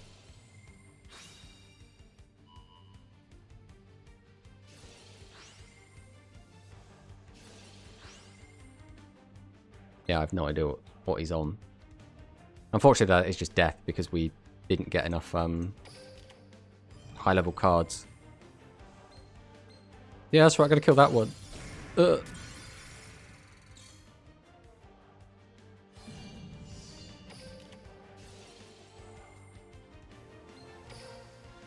Wow. And then we die. Ironically, I could have... Yeah, I could have lived that. I actually could have lived, because I could have, instead of killing the other one, killed the one that was attacking, then used 2 barriers on the other 2 and got on another turn. And knowing that his thingy was gone, we could have easily made a comeback there. That's a small judgment in error. Or error in judgment, I should say. Not judgment in error. I think we will try and mix and match. I think diversifying is pretty good, because again, if we go into that matchup again, having just 3 barriers is just really not useful for us.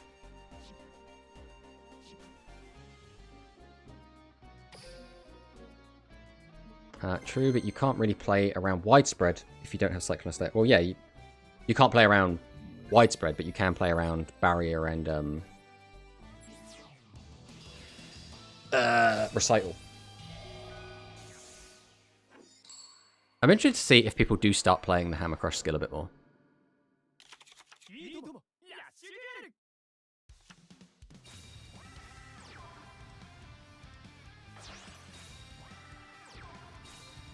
Burning Blaze, not with the skill. Interesting. Unfortunately, this hand doesn't do anything.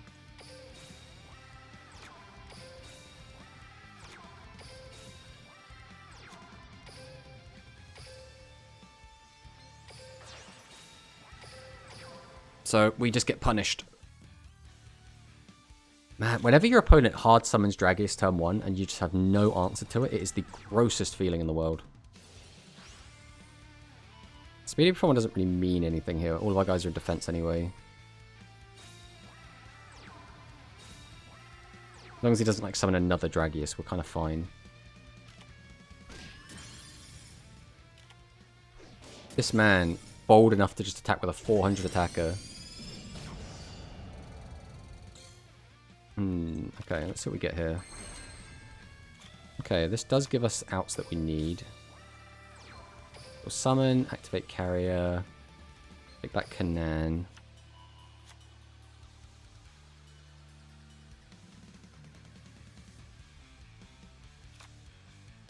Guess we summon, activate the effect, discard Canaan.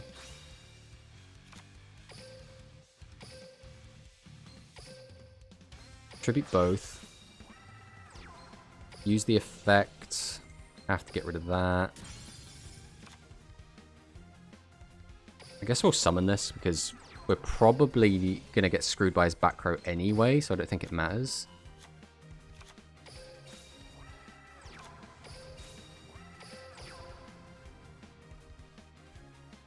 Oh, okay. Recital? I'm okay if you recital this. So you can recital that all you want, buddy.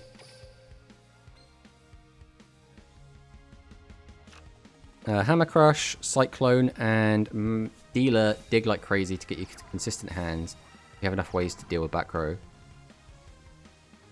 Yeah, the question comes down to, do your opponent have a lot of back row?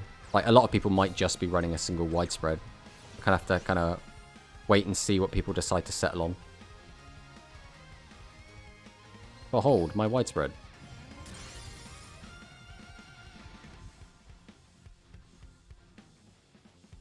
Okay, he's not going to crash. It's probably smart.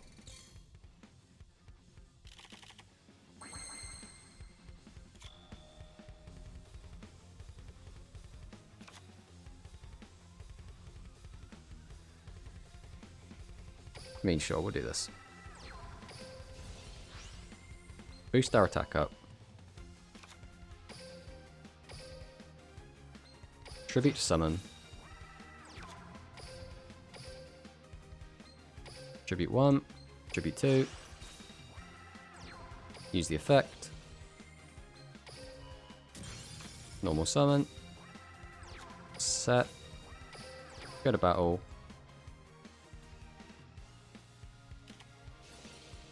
Played around that.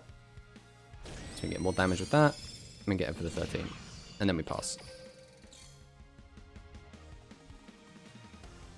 People with less back row, you can switch to blue medicine. I mean, yeah, you got to think about it as just having a 1 card less deck, right? So it's basically, the skill is you're now playing a 29 card deck.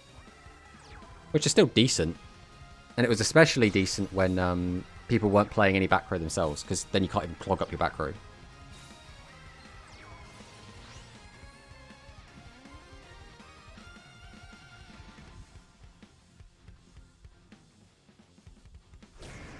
Okay, so that would have been 23, so we would have been left on 100.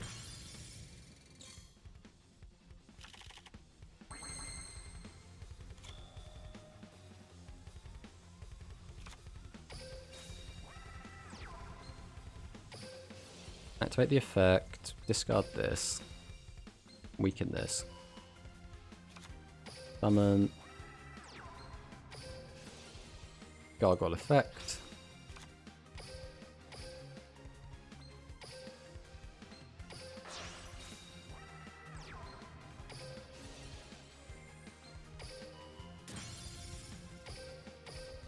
and we attack for 2,100 damage.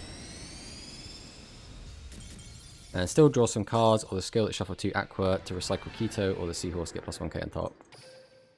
Yeah, I really think the, I mean, Aqua Aggro has been such a strong deck for so long now, just because of, I guess, just a myriad of things, right? Being able to use Dragius alongside another 2,500 attacker, Seahorse carries effect being just completely bonkers, being able to gain life points from D and Keto, and the skill, it's just really, really good. Just really good.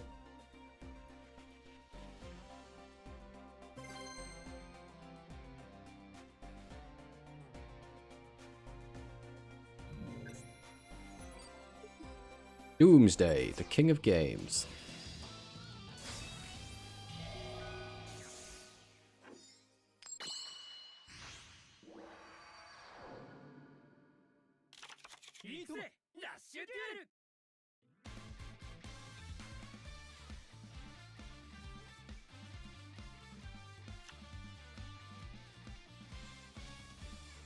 I don't know if I prefer this build to the last build that we actually had. I think this build feels more consistent. And I think that's really all we can really hope for right now.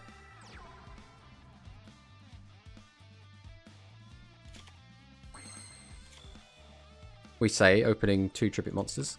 I mean, we have to get some of these tributes out of our hand. I think we want to keep 1 in hand for next turn. It's just a little bit sketch.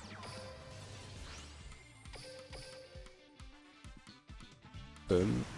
No, he passed. Not the best move ever, because he now gets to keep 2, which means he's going to have 5, 6, 7 cards to work with. That's 2 high-level monsters, which is going to be kind of scary. Hey, Sakadetsu. Welcome on in. Reviews 2, summons out Bunker. Haha, but your Bunker is only going to draw you 1 card and send 1 card back. Played around Bunker, eh? Here we go. This is the scary part. So this is exactly where Recital is so much better. Right here. How do you like the new box? The new box is cool. We are enjoying it so far.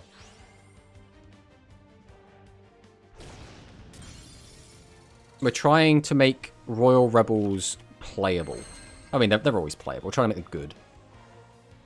Oh, that's gross. We don't have an Aqua, so we can't even use that effect to get out Summon Skull.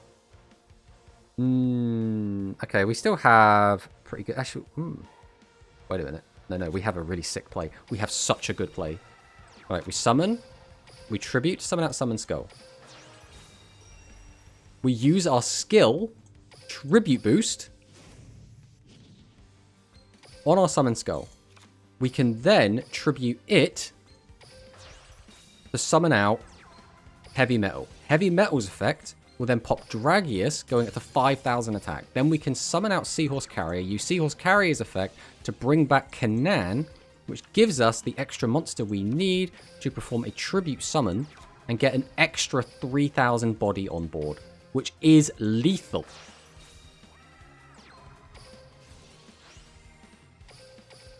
Yeah, see, Harrier, you knew.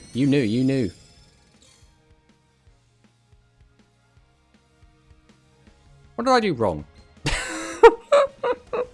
What did I do wrong? Something went wrong. What part of this went wrong? Was it the tribute boost? Yeah, you cannot attack directly. Rats.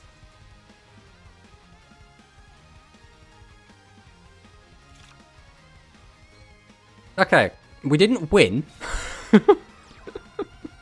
But we managed to clear his board and get 2 giant guys out from a hand that had 1 normal summonable monster. So did we attack in the right order even? We did. We did attack in the right order. So we got the maximum amount of damage. Okay, Dragius on its own is fine. He gets to hit, crash, and then we take 15. He ends on just a board over 15. That's fine. Right, and we're in battle, so that's all that's happening.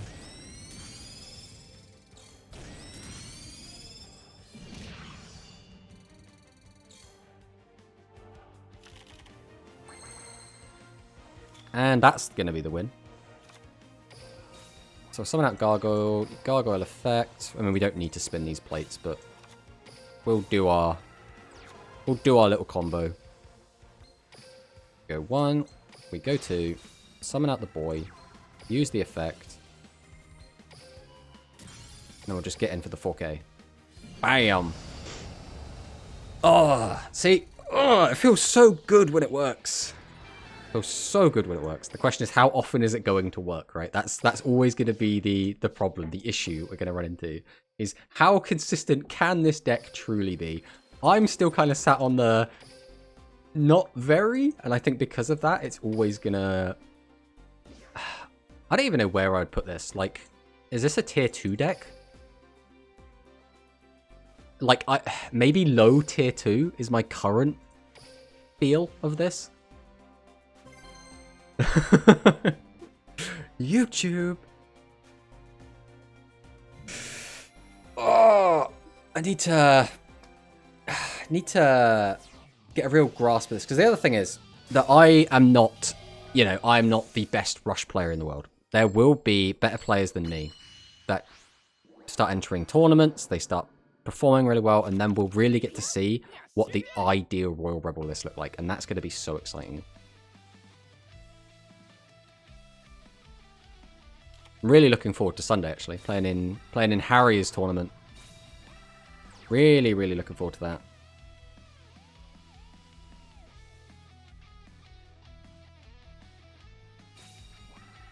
Let's give Grand Harrier a shout out there. Runs all sorts of Duel Links tournaments. Speed Duel and Rush Duel. Rush Duel every Sunday.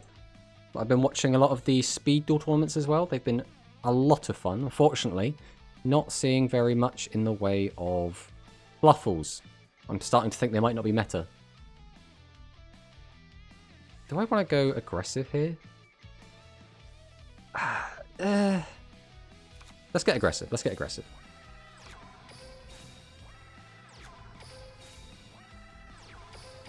I want to see what we're dealing with here. So we'll attack with this first. This will give me an idea if he's going to be running... That delay tells me he's got widespread, but he doesn't want to use it on a 15. So now we have to try and work out how to force a widespread. The only real way to do that is to give him something tasty, and we don't want to give him something tasty. I'm kind of into Rush. Is the Roman skill and new cards any good? We haven't tested them out yet, but I would assume they're going to make the deck stronger than it was.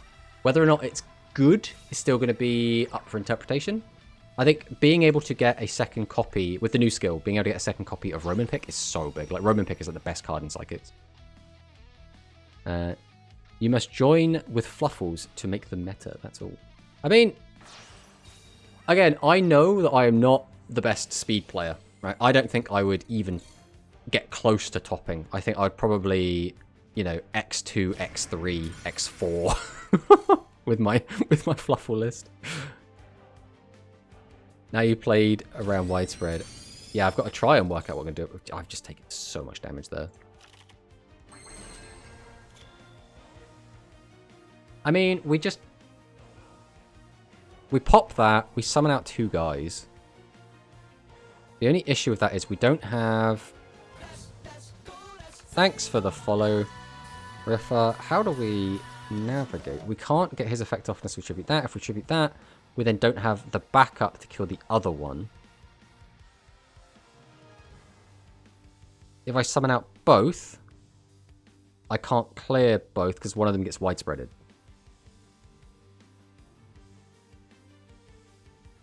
We need another high-level monster that we just do not have. So what's the alternative? We just go on the defensive and hope he doesn't have anything?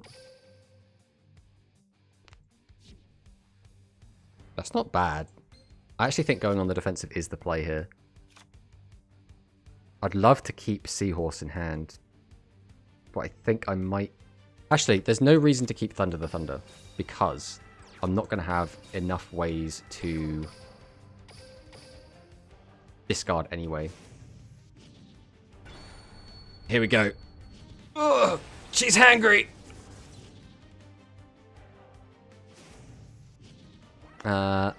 Lucifer for Psychic. At least X3 with DQ wins in round 4 and 5. Easy. I mean, we could make that work. You will never know the best way to see us test your deck and skill. I join tournaments with my ice barriers and have their I mean, hats off to you entering with ice barriers, my friend.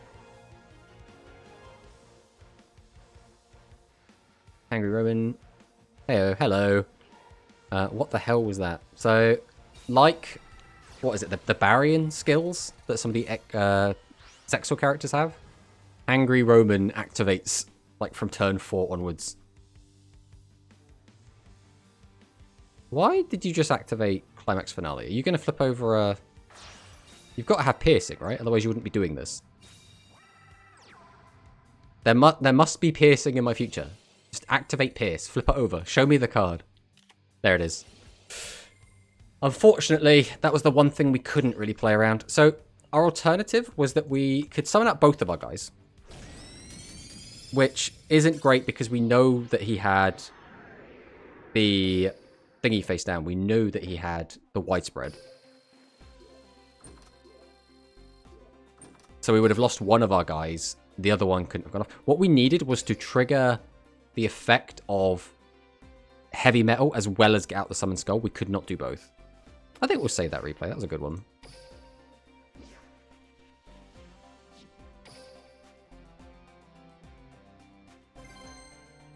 Roman is so very hungry. I won't give her my food. I mean, if you don't give her your food, she duels better. So that's what it comes down to. I've been testing a Rise Dragon, and I don't know if that's good to be, if it's that good to be honest.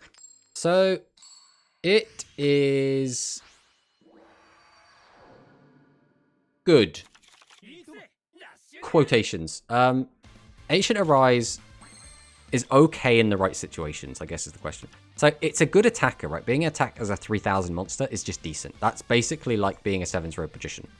Like a bit of a, it's a worse 7's Rogue Magician, but with higher base attack, right? That's kind of how you have to look at this card. Much lower high end. What am I doing with this hand? What does this hand do? We could get out one guy. We can end on a guy.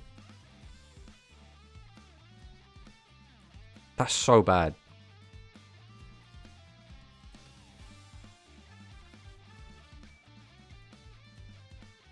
I mean, I can end on 2 guys if I pay the life points.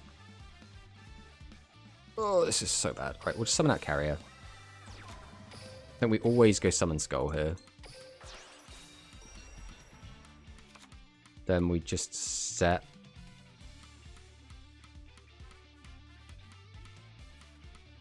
I think I'd rather have 2 monsters than empty my hand any further. So I think we're just going to leave it like this. It's debatable whether or not I should have distributed out the heavy metal and just had it sat there just to get one less card in hand. The skill makes it consistent, but Dragius is just... I mean, Dragius is better, but you can play Dragius with it, right? That's the caveat there. Arise is good with Barrier together and also good against Barrier. Yeah, that's kind of my feelings as well. I agree with Max. Hello, this is a hand and a half, isn't it? This went from terrible to really, really good.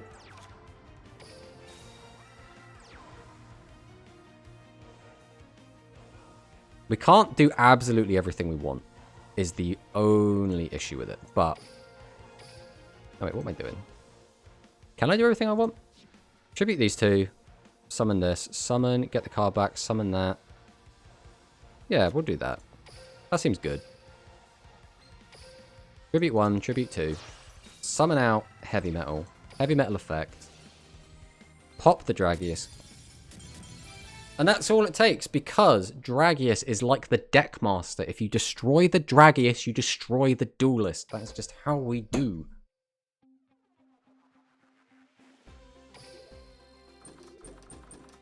How's it going, Quantum? Just sat there in chat, posting emotes and asking about psychics. Scoop! Exactly. But what I like still about 7's Road is you can play Dealer with it and have more consistent hands. Yes, that is always quite nice. And also, it's just a nice water monster for your 7's Road, right? I'm coping hard on Psychics. Yes, I mean, it's... You want to cope on Psychics. Psychics is a cool deck. It's interesting. It has a bit of spice to it. You want to play the deck that's a bit more fun and interesting. Like, I really want Psychics to suddenly be top tier. Unfortunately, I don't think they're going to shoot all the way up that high. I hope they at least become like a high tier 2 deck. That's kind of what I'm hoping. Noodle Boy's still top tier. I mean, yeah, Noodles will never not be top tier. Noodles is just the best deck in the game, and anyone that doesn't agree with that, they're just wrong. Remember that one time I topped in a tournament with Noodles? That one time? That means they're guaranteed top tier. He tribute set this, which means I have to attack with this, because it's probably Ekleon, right? Ekelkus. Ekekleus. Ekekleus? Ekekleus. That's what it is. Ekekleus. The hardest card in the game to pronounce. The new Psychic support makes it so much better, and the skill is really good, because you don't have to cram level 2s into the deck for it. That is a massive plus. Exactly. Not having to run level 2s is so much nicer, because you were looking at like, what, 9 slots or something silly, just to be able to facilitate the skill. Now, the skill was quite nice, right? Being able to effectively Book of Moon or get an attack boost is nice, but it's not enough. Unironically, I think Noodles should just run one of their new spell. I think that's right. It'll be 1 or 2. I think 2 is a bit of a stretch, especially considering there's a lot of other generic cards you could run instead. I think the main boost Noodle got is that they just have more bodies. Unfortunately, my friend, I do have a Widespread Ruin face down. So I'm going to use all of my skill to flip over Widespread Ruin and put my opponent really far behind, because I am a better duelist than him.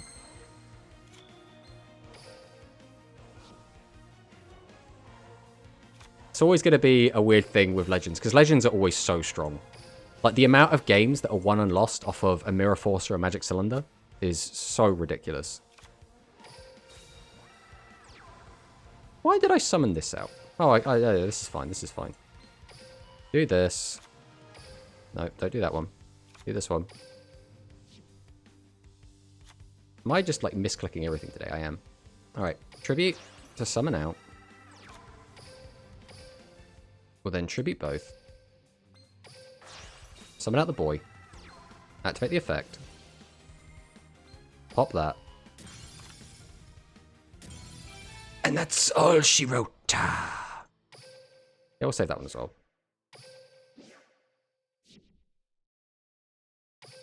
Probably gonna just run 3 Climax Finale from now on. I mean, definitely could do. The only problem is Spell Trap space in that deck is gonna get super tight. True. Finally having a good back row in this game is great. Yeah, it does feel so much nicer. Also, the new level 7 Psychic is arguably a better boss monster than Katana. I think it... Not having to pay the 1,000 is really, really nice. Now, a lot of the cards for Psychics want you to be on low life points, but forgetting that, just a 2400 body that can boost itself is really good. The only downside it has is that it doesn't get a boost off of itself. So you need to have a bit of backup for it to do anything. Other than that, it's fantastic. Absolutely love it. I prefer eating noodles than playing with it, bro. Now, you can play with your noodles. Don't worry about it, that's fine. I mean, this hand is fine. I'd rather keep a Gargoyle in hand, but there's no way we're giving up Seahorse Carrier, especially when we've already got Kanan on the go. I was going to try it with 2 Katana and 3 Guitarist because I have only 2 Katana anyway. Sounds lewd. Now that's that's your mind, Quantum. That's not me.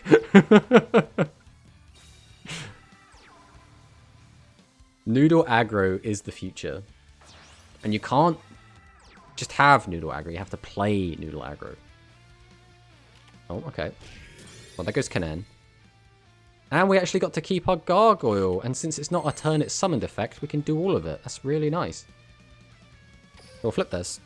How do we want to approach this? We don't care about having all of those. So we will send one of our Arises to grave, right? Oh no, we can. Oh, we've gooned this. Oh, we had a really good play, but we've just thrown it away. Okay, that's fine. We have to just play the backup strat now then. Alright, we'll summon, activate. We could have ended on 3 monsters, which would have been so good, but we were too busy thinking about Quantum and his noodles.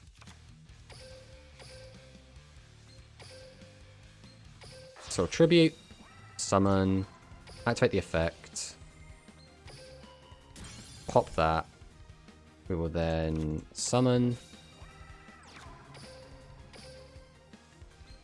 Tribute 2. And summon. Activate the effect of Arise. That's not going to protect you. That's not going to protect you. And we get him for 43. And the nice part about this is that we have a 15 ready to insulate us from losing one of our big guys to our opponent's counterattack heavy metal. Imagine... We do not need... God, what's that card called? Nibiru. We do not need Nibiru in Rush Duels. It would go off every turn. What is your thoughts on Rebels so far compared to Dragon Casters? I mean, Dragon Casters are still going to be king, I think. I think, again, it's a little bit too early to tell, but I think Dragon Casters is still so good that even getting 0 support, they're not going to be like knocked off the top spot. But I guess, you know, it's Dragon Casters / Aqua Aggro / Dragons are probably the best 3 decks in the game right now. I don't know if anything's going to mix that up a ton, because basically the new support that they got was just the generic stuff, right? Ghost Cyclone and the Barrier and Recital. I mean, yeah, we just win, right? Like, he didn't have thingy last turn, so he's not gonna have it this turn.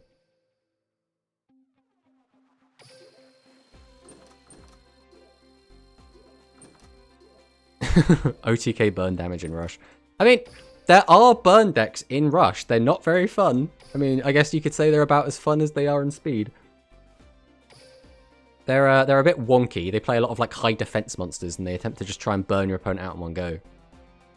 I can already see Nibiru as a legend card. I think that's a little bit pushing it, you know, because they ideally like to use really iconic older cards. That seems to be the gist. I'm trying to think what like the most modern legend card we've gotten is.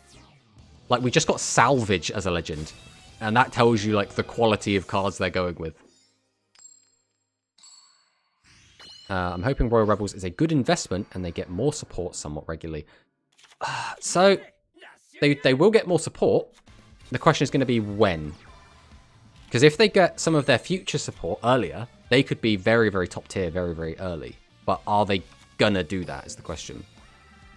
I hope they do, because, you know, bring some of the older stuff forward, because that's what Duel Links is, right? Is makes anime strategies more viable. Make decks that weren't as good in the TCG better in Duel Links. Do the exact same thing for Rush. I mean, we kind of have that with the SAR Spellcasters. We got a skill that made... Because, again, Spellcasters are always good in the physical game, but it was because of they always had their Mirror Force to fall back on. So without Dark Revelation, it was going to be probably a very underpowered deck, but SAR makes it decent. And again, Dragon Casters is still decent, just because Seven's Row Magician turns out is just a pretty good card. Okay, this isn't ideal. I can't wait for Pot of Greed to come. Pot Best Legend. I mean, Pot of Greed is a decent legend card. I think it's always outshone by Graceful Charity, though. He used... Wait. What did he lock himself with? Did he use... He did use the Sports Dragons. Okay.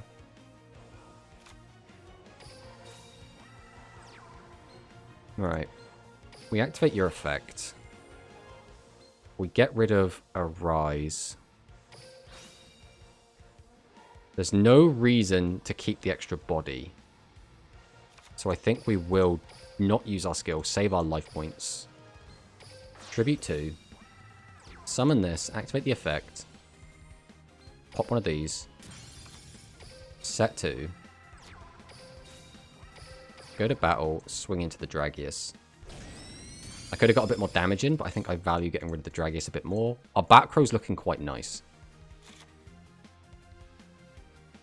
In TCG Rush, there was Blue Eyes as well, right? Yeah, Blue Eyes. Blue Eyes was the first legend card released in Physical Rush.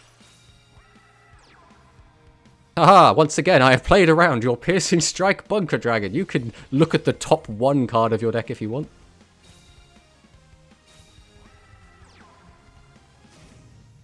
Ergodic Resonance. I'm so glad he doesn't have Slayer. Mind you, even if he did a Slayer, we have 3 back rows, so we're kind of fine no matter what, right? Behold the power of my barrier.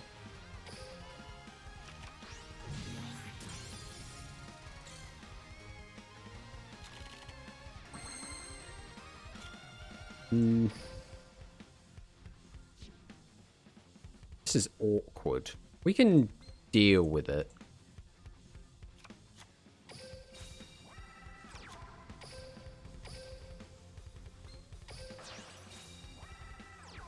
Can I game him? 1,000 plus 500 plus 15. That's 4,000. That's not enough. So I think I'd rather just crash.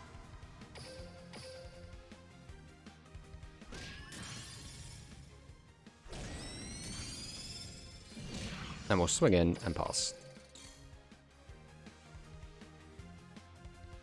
Well, that's the best part. We got both. We got barrier and recital. Ooh. This might be death for us. We're at 38. Which means any... He's only got 1 card in hand, mind. So we're not dead. Uses resonance, that's fine. We take 2,000.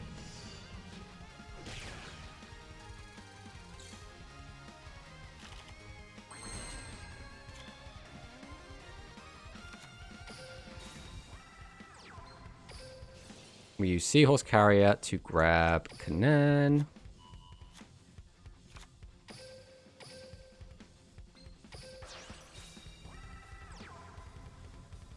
So we can summon.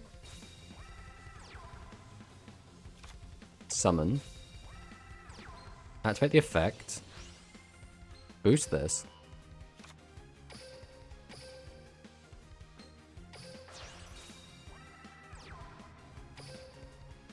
Oh, we can't attack directly if we use the skill. I mean, this is fine, right? We just win anyway. No, we're not. We're 100 off. I mean, 100 is fine, right?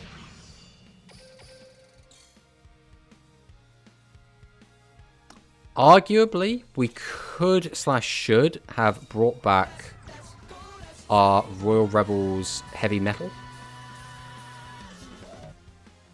Just to end on a bigger board. Oh boy, this is going to come down to which back row he hits, isn't it?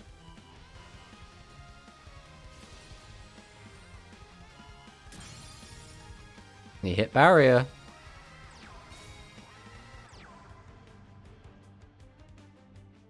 Which means you did not hit Widespread Ruin.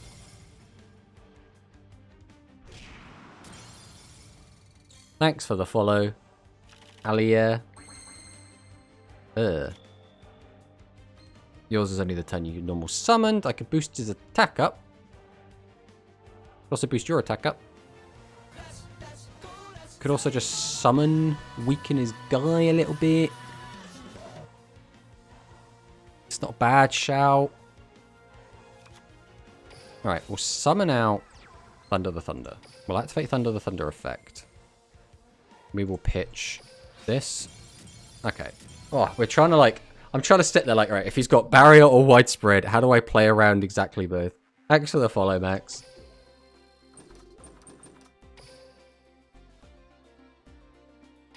There we go, another nice game. Another nice game. We go again. Matching successful. What are we going to find today? We've actually played against quite a lot, haven't we? I don't think we've beaten a Sevens Exile Road today. I think we've lost to the 2 or 3 we played against. Although, to be fair, I think at least one of those was like a hard brick. We've beaten... Is it almost every dragon or every dragon we've played against?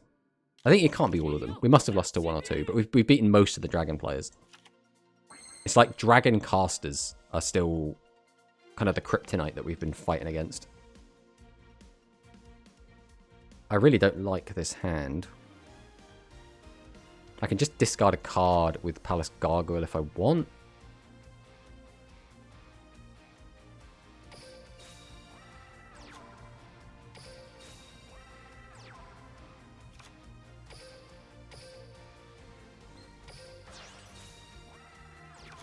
Alright, we are just going to get our hand as empty as possible. Ending on a 25 is like, it's fine. It's not great, but it's fine. We have the Ancient Arise for next turn. We'd rather end on a 25 than a 24.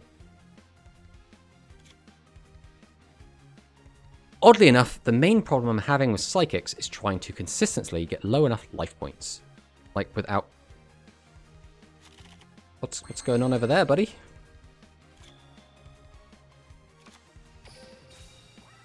Has he bricked or something else going on? Ironically, I can't actually kill him. Oh no, yes I can. I'm just being dumb.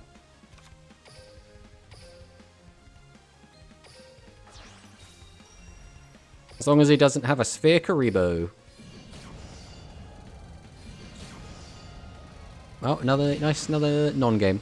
Like, without Katana and Climax Finale, it's pretty slow still. So what do you want to get your life points low for? Like, are we talking, like, Robin pick? You just need to be, like on lower life points? Royal Rebels cannot beat set 3 pass each turn. Yes. That is a true statement, Waltz. That is factually correct. You have no way outside of an external force like running Pierce or something. But even if you're running something like Pierce, if you're not popping one of your opponent's face-up monsters, you're not gaining any attack on your Royal Rebel Heavy Metal, which means you're just doing a 2500 Pierce, which is so weak. Like, it's not bad, but it's also not great, right? It's not like a 3900 big boost attack. I must go. See you other day, bro. Yeah, see you, Max. It's been nice chatting with you. It's always good to discuss strategy and... Oh, don't Yami ruler me. I'm trying to see if Telepathic Agent can be worth playing now, which requires at least 1,000 life points different. Yeah, it's definitely a weird one. I mean, question here is, do we set our rocker? I think we probably... Oh, it's tricky, because if we don't... I think we'll hold it in hand. I think if we don't, the best way to out a 2500 is always going to be with our heavy metal. So by keeping this in hand, we can try and turn heavy metal on easier.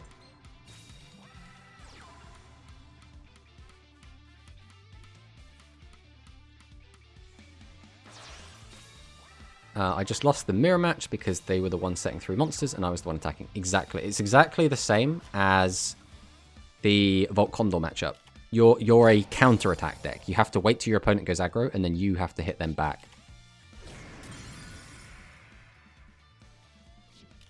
Fortunately, we didn't toggle off, so he's got full knowledge of what a back row is.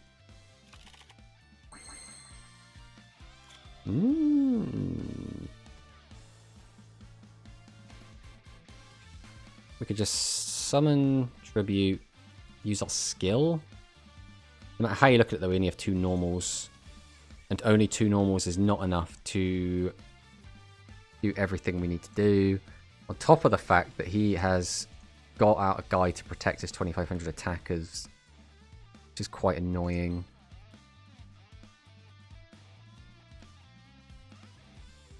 The alternative is that I just don't do any of that.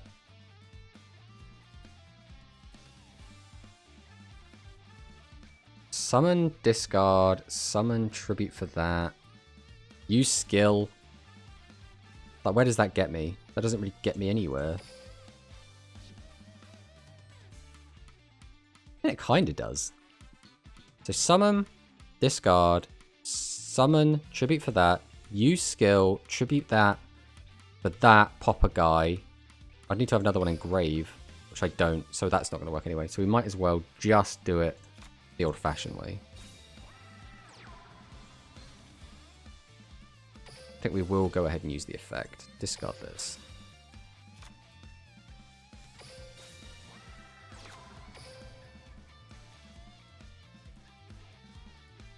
This gives me an extra defensive monster, which might be worth it. I think we will use our skill here.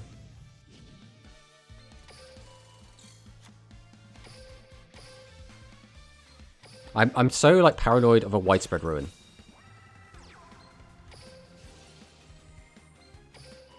Just widespread really blows me out here. Okay, nothing on attack deck.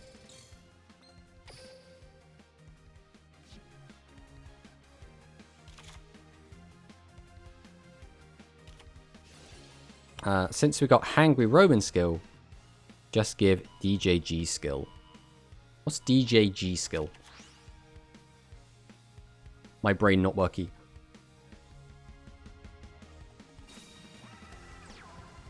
Always Mystic Dealer. So what is our opponent playing right now? What are we against? Like, just a pile? It's got Yami Ruler, which feels weird in here. Alongside the Royal Rebels and just a Spellcaster Core. And Ancient Arise. Ah, he's got Growl, which is the perfect out to this.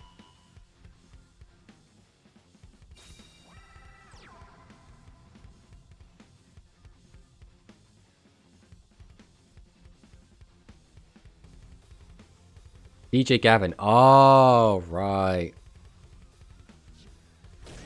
I watched the Japanese version, so I can't remember what it was called in that, but it was called something Gakuto.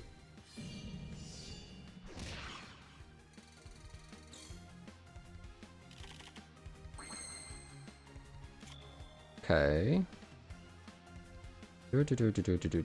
We can do a handful of things here. Do we have a... We do have an Aqua Normal. Okay. So summon out Carrier. Activate the effect of Carrier. Bring back Kanan.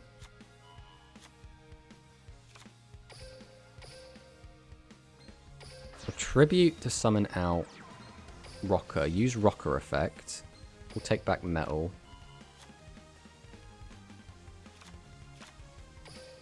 Summon... Tribute both. Use his effect. Set. Is it even worth summoning this? I think it is. And we'll swing into this. Oh, he's got the King's Majesty. Okay, that's kind of fine. The only issue is this can now attack into Masaki for 1,000. There's nothing I can really do about that. Outside of that...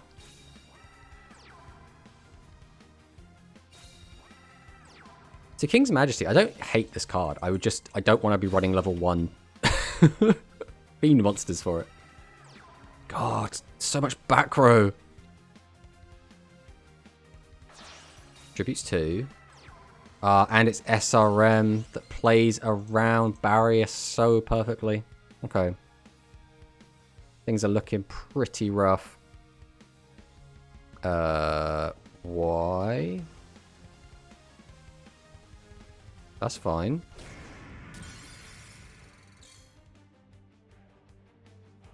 Why though? Okay. There's widespread, which is very, very nice here. So we'll go ahead and summon Seahorse. We're going to go ahead and activate Seahorse. And grab this back. Then we'll summon out Thunder. Use Thunder the Thunder. Discard, and we'll weaken Seven's Road. Then Tribute 2. We're also going to summon out Gazelle. Set a back row. Activate his effect. Go to battle. We'll try attack into this.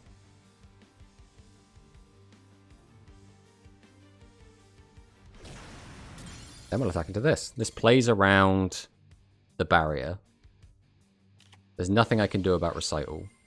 That's fine. We still have widespread to deal with this. And we do also still have the barrier. Yo, how are you enjoying the new box? I am enjoying it. I think is the... Oh, don't Hammer Crush deal. Oh no, don't pop my back row. I need all of them. I need you to hit Music Princess's recital, please. Everyone always hits the middle though, right? Yeah, I'm enjoying the new box. We've only really been playing Royal Rebels. We tried a couple different builds of Royal Rebels. We've had pretty good success on it, to be honest. Don't hit. Oh, yes. Yes. Oh, we needed that so bad. We needed that so very much. Oh, no, this is probably death. Oh. No, this is still fine. Everything is fine at the moment. Everyone stop panicking.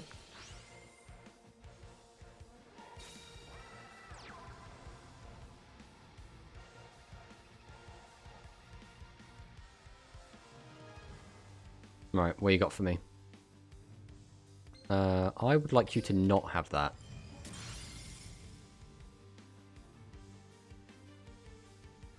I would like to not die. Who do we want back in the deck? I guess heavy metal would be the best option, right? If I get another heavy metal effect off. Wait, am I dumb? Oh, I reduced it by 400, not 500. Ah, I just did the maths wrong. We did the maths wrong. We died to exact lethal. Feels bad. Royal Rebels feels nice for sure. Royal Rebels feels very high rolly. I think is how I describe it. If you get everything you need, you pop off super hard, and it feels really good and really powerful. If you don't, it feels very bricky. So that's kind of the balancing act. That's kind of where I'm at with it. I think Royal Rebels is definitely not a weak deck. I think it's an inconsistent deck. And I think that's the only real downside it's going to have.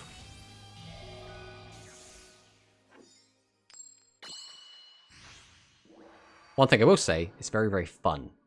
And I think that's always going to be the main takeaway. Alright, we're going first. Gargoyle in the open. Do I hold Carrier? I don't think I want to hold Carrier. I'm going to hold Gargoyle, which might end up being the wrong play, but Carrier is much better to hold if we do find a Aqua normal, but I don't like holding onto it on turn 1. Rebel just has the best animation. You are exactly correct there, D-Naught. The animation is so good. It's so good.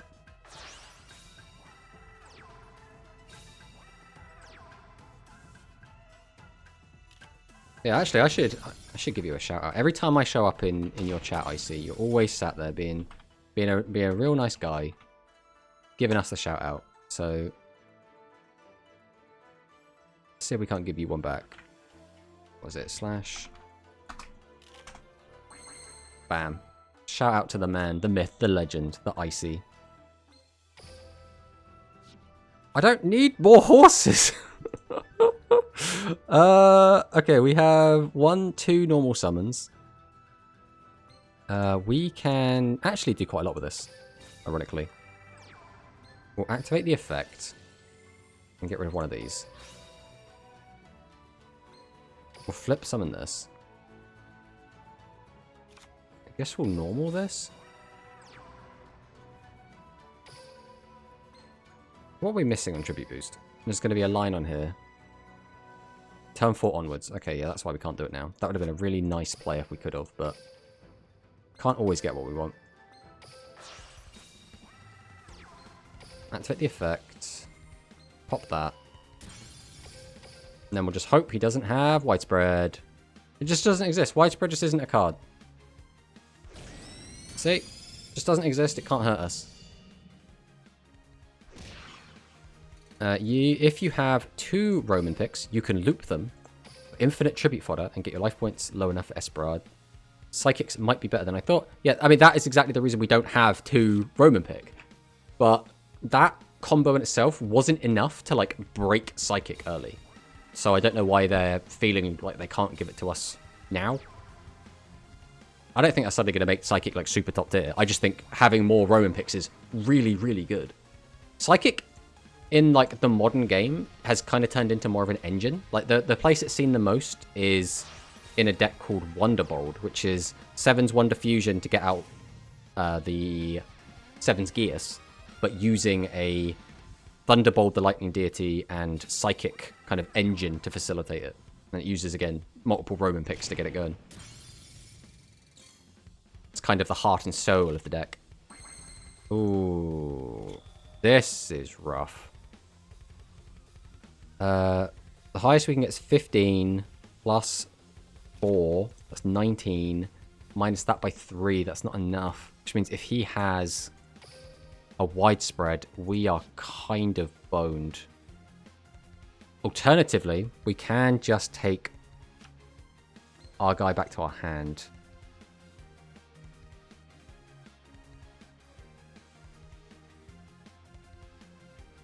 But then we can't attack directly. Okay.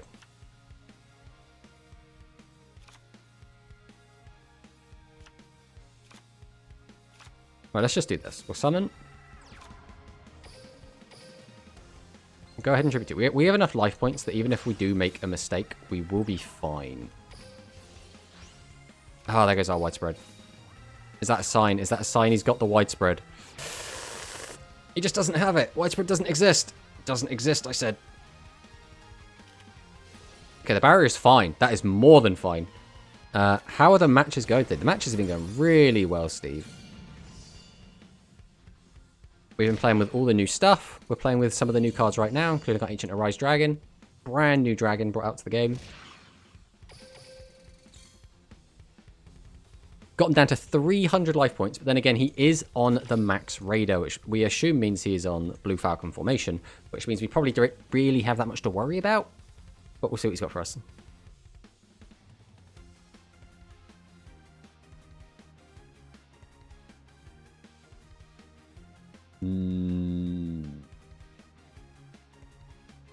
The really sad thing about Blue Falcon formation is that no one actually runs the Blue Falcon in it. I mean, for obvious reasons, it's terrible. But what is he taking back?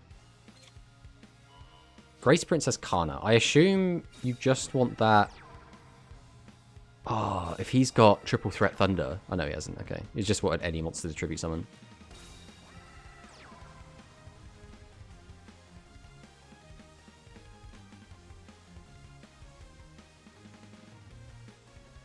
Are you going to join my tourney? Oh, have you got another tourney up?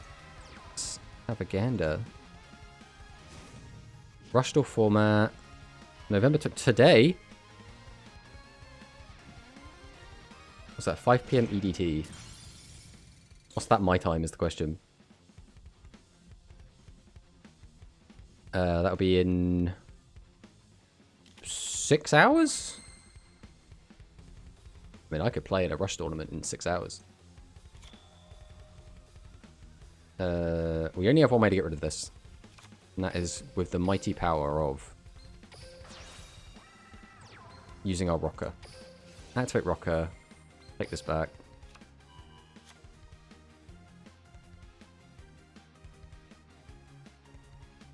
I mean, we don't really want to have all these rockers on our hand, do we? So we'll get rid of another one. Tribute 2.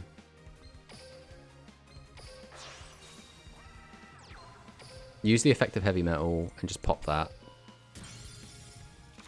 We'll summon out the Masaki, set a back row. We can't attack directly this turn because we've used Rocker. But we managed to clear the monster, and it was the only way to get rid of it. Right, let's go over to the old smash.gg. We'll sign up for this. I want to play just a ton of games and see how competitive it gets.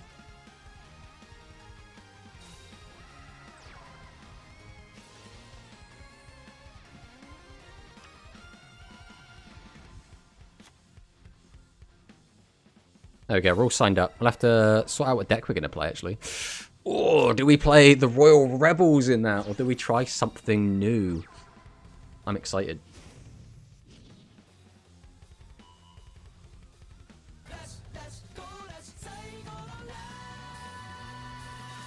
Oh, thanks for the follow, Cyclone.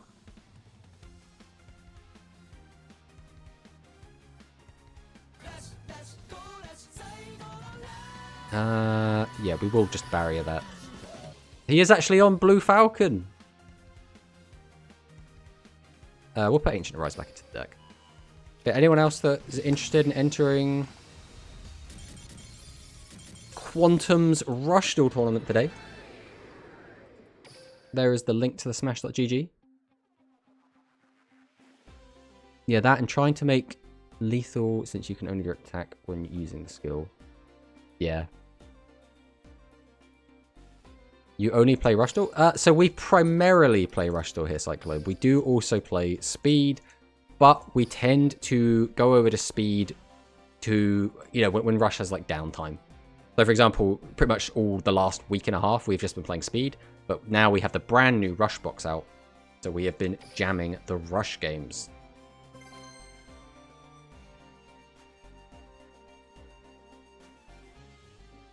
We also have our YouTube channel, which is, again, basically all Rush. So if you're interested in any more Rush content, including Duel Links and the physical cards, that's where to go. I don't even know if I can point to it. It's like, we down there somewhere? Playmaker LD.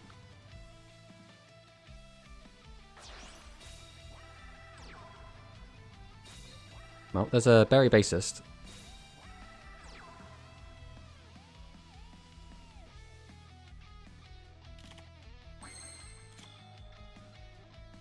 Is that even worth it?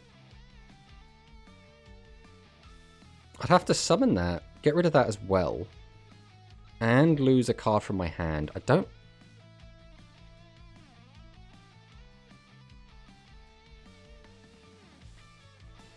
Ah, this is actually kind of tricky.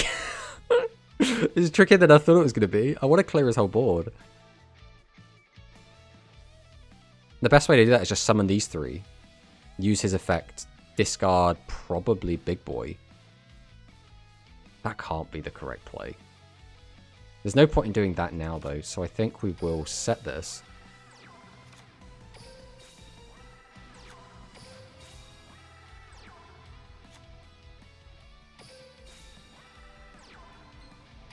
I think we will. We're going to try for it. This way we can shuffle him back into the deck, which works quite nice for us. The only problem is if we don't manage to kill one of these, or both of them. But lots of Psychics have really low defense, so... We'll see if that ends up being correct or incorrect. Ghost Cyclone. Well, there goes the barrier. Fortunately, we did get 4 monsters into his grave, so he doesn't get the extra draw off of that, which is quite nice for us.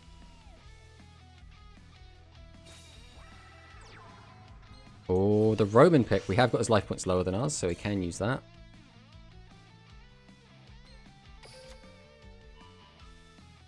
Just lots of Berry Bassist. Lots of Kitar Kids.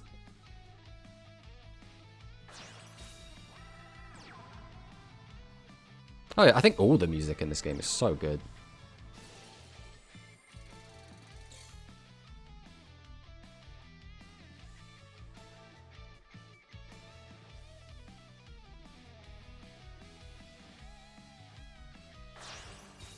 Did you have good luck with your event drops and the new box? So, going this morning, we had 0 of the ultra rares or super rares from the event, but we had been saving up all of our, what were they, microphones or whatever they were for Roa, and we were saving them until we finished the event, right? Because that's when we can get the roaming Roa, and so we spent all of it today, and we got more than 3 copies of all of it, so we were alright with that. As for the box, we basically had to open 3 entire boxes to get all the cards, so not great, I guess. This hand is not very good. Again, I can punch a hole in Berry Bassist, but that doesn't do anything, which means I'm now basically having to say I put everything in defense and hope he doesn't have a Pierce. I don't have another play, so I guess that's it. If he has Pierce, we just die. There we go. She's getting hangry.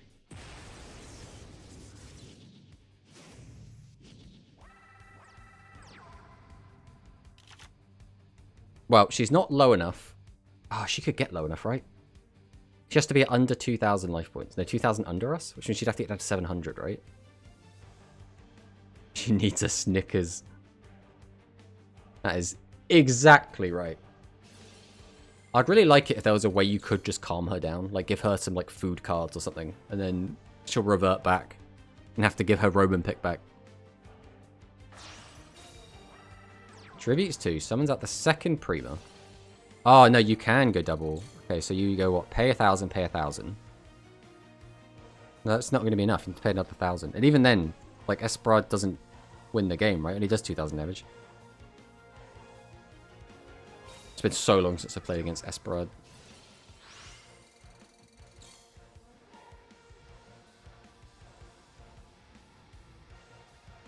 Oh, no, there's 1,000 life points and I destroy 2 monsters. I'm thinking of a completely different card. Okay, well, she's not at 1,000 or lower. Now she's at 2,000 or lower. Did I miss that? Did she... I don't know. Oh, I thought she'd already used 2 effects of Gitana. Aha, but what if I Recital? I mean, we're still dead. Rip. It's very interesting. Esperard is pretty good. I think you are dead. I think you're right, Waltz. I think you're right. Oh, now the question is, do we call it there? We've been having a lot of fun. And we've been jamming a lot of games, but I am very hungry. So I do kind of want to go and eat. So I think we probably will call it there. But I think, because, again, it's a new box, and because we've been having so much fun, I think we will probably be doing a bonus stream on Sunday, which will be very fun. Because, again, we want to try out more stuff. We still haven't really tried out the Ancient Arise Dragon deck. We haven't tried out the new Psychic stuff, so we're going to be jamming a bunch of that and trying to see what ends up being good. So we will be back again on Sunday, and then we'll be back to the regular on the Tuesday. On Sunday, though, we will probably be starting a little bit later than usual, just because me and Alex do record in the mornings on Sunday, so probably be a little bit later, but I will put it all in the Discord if anyone is interested in that, so they'll know when we're planning to go live and everything. There's the link.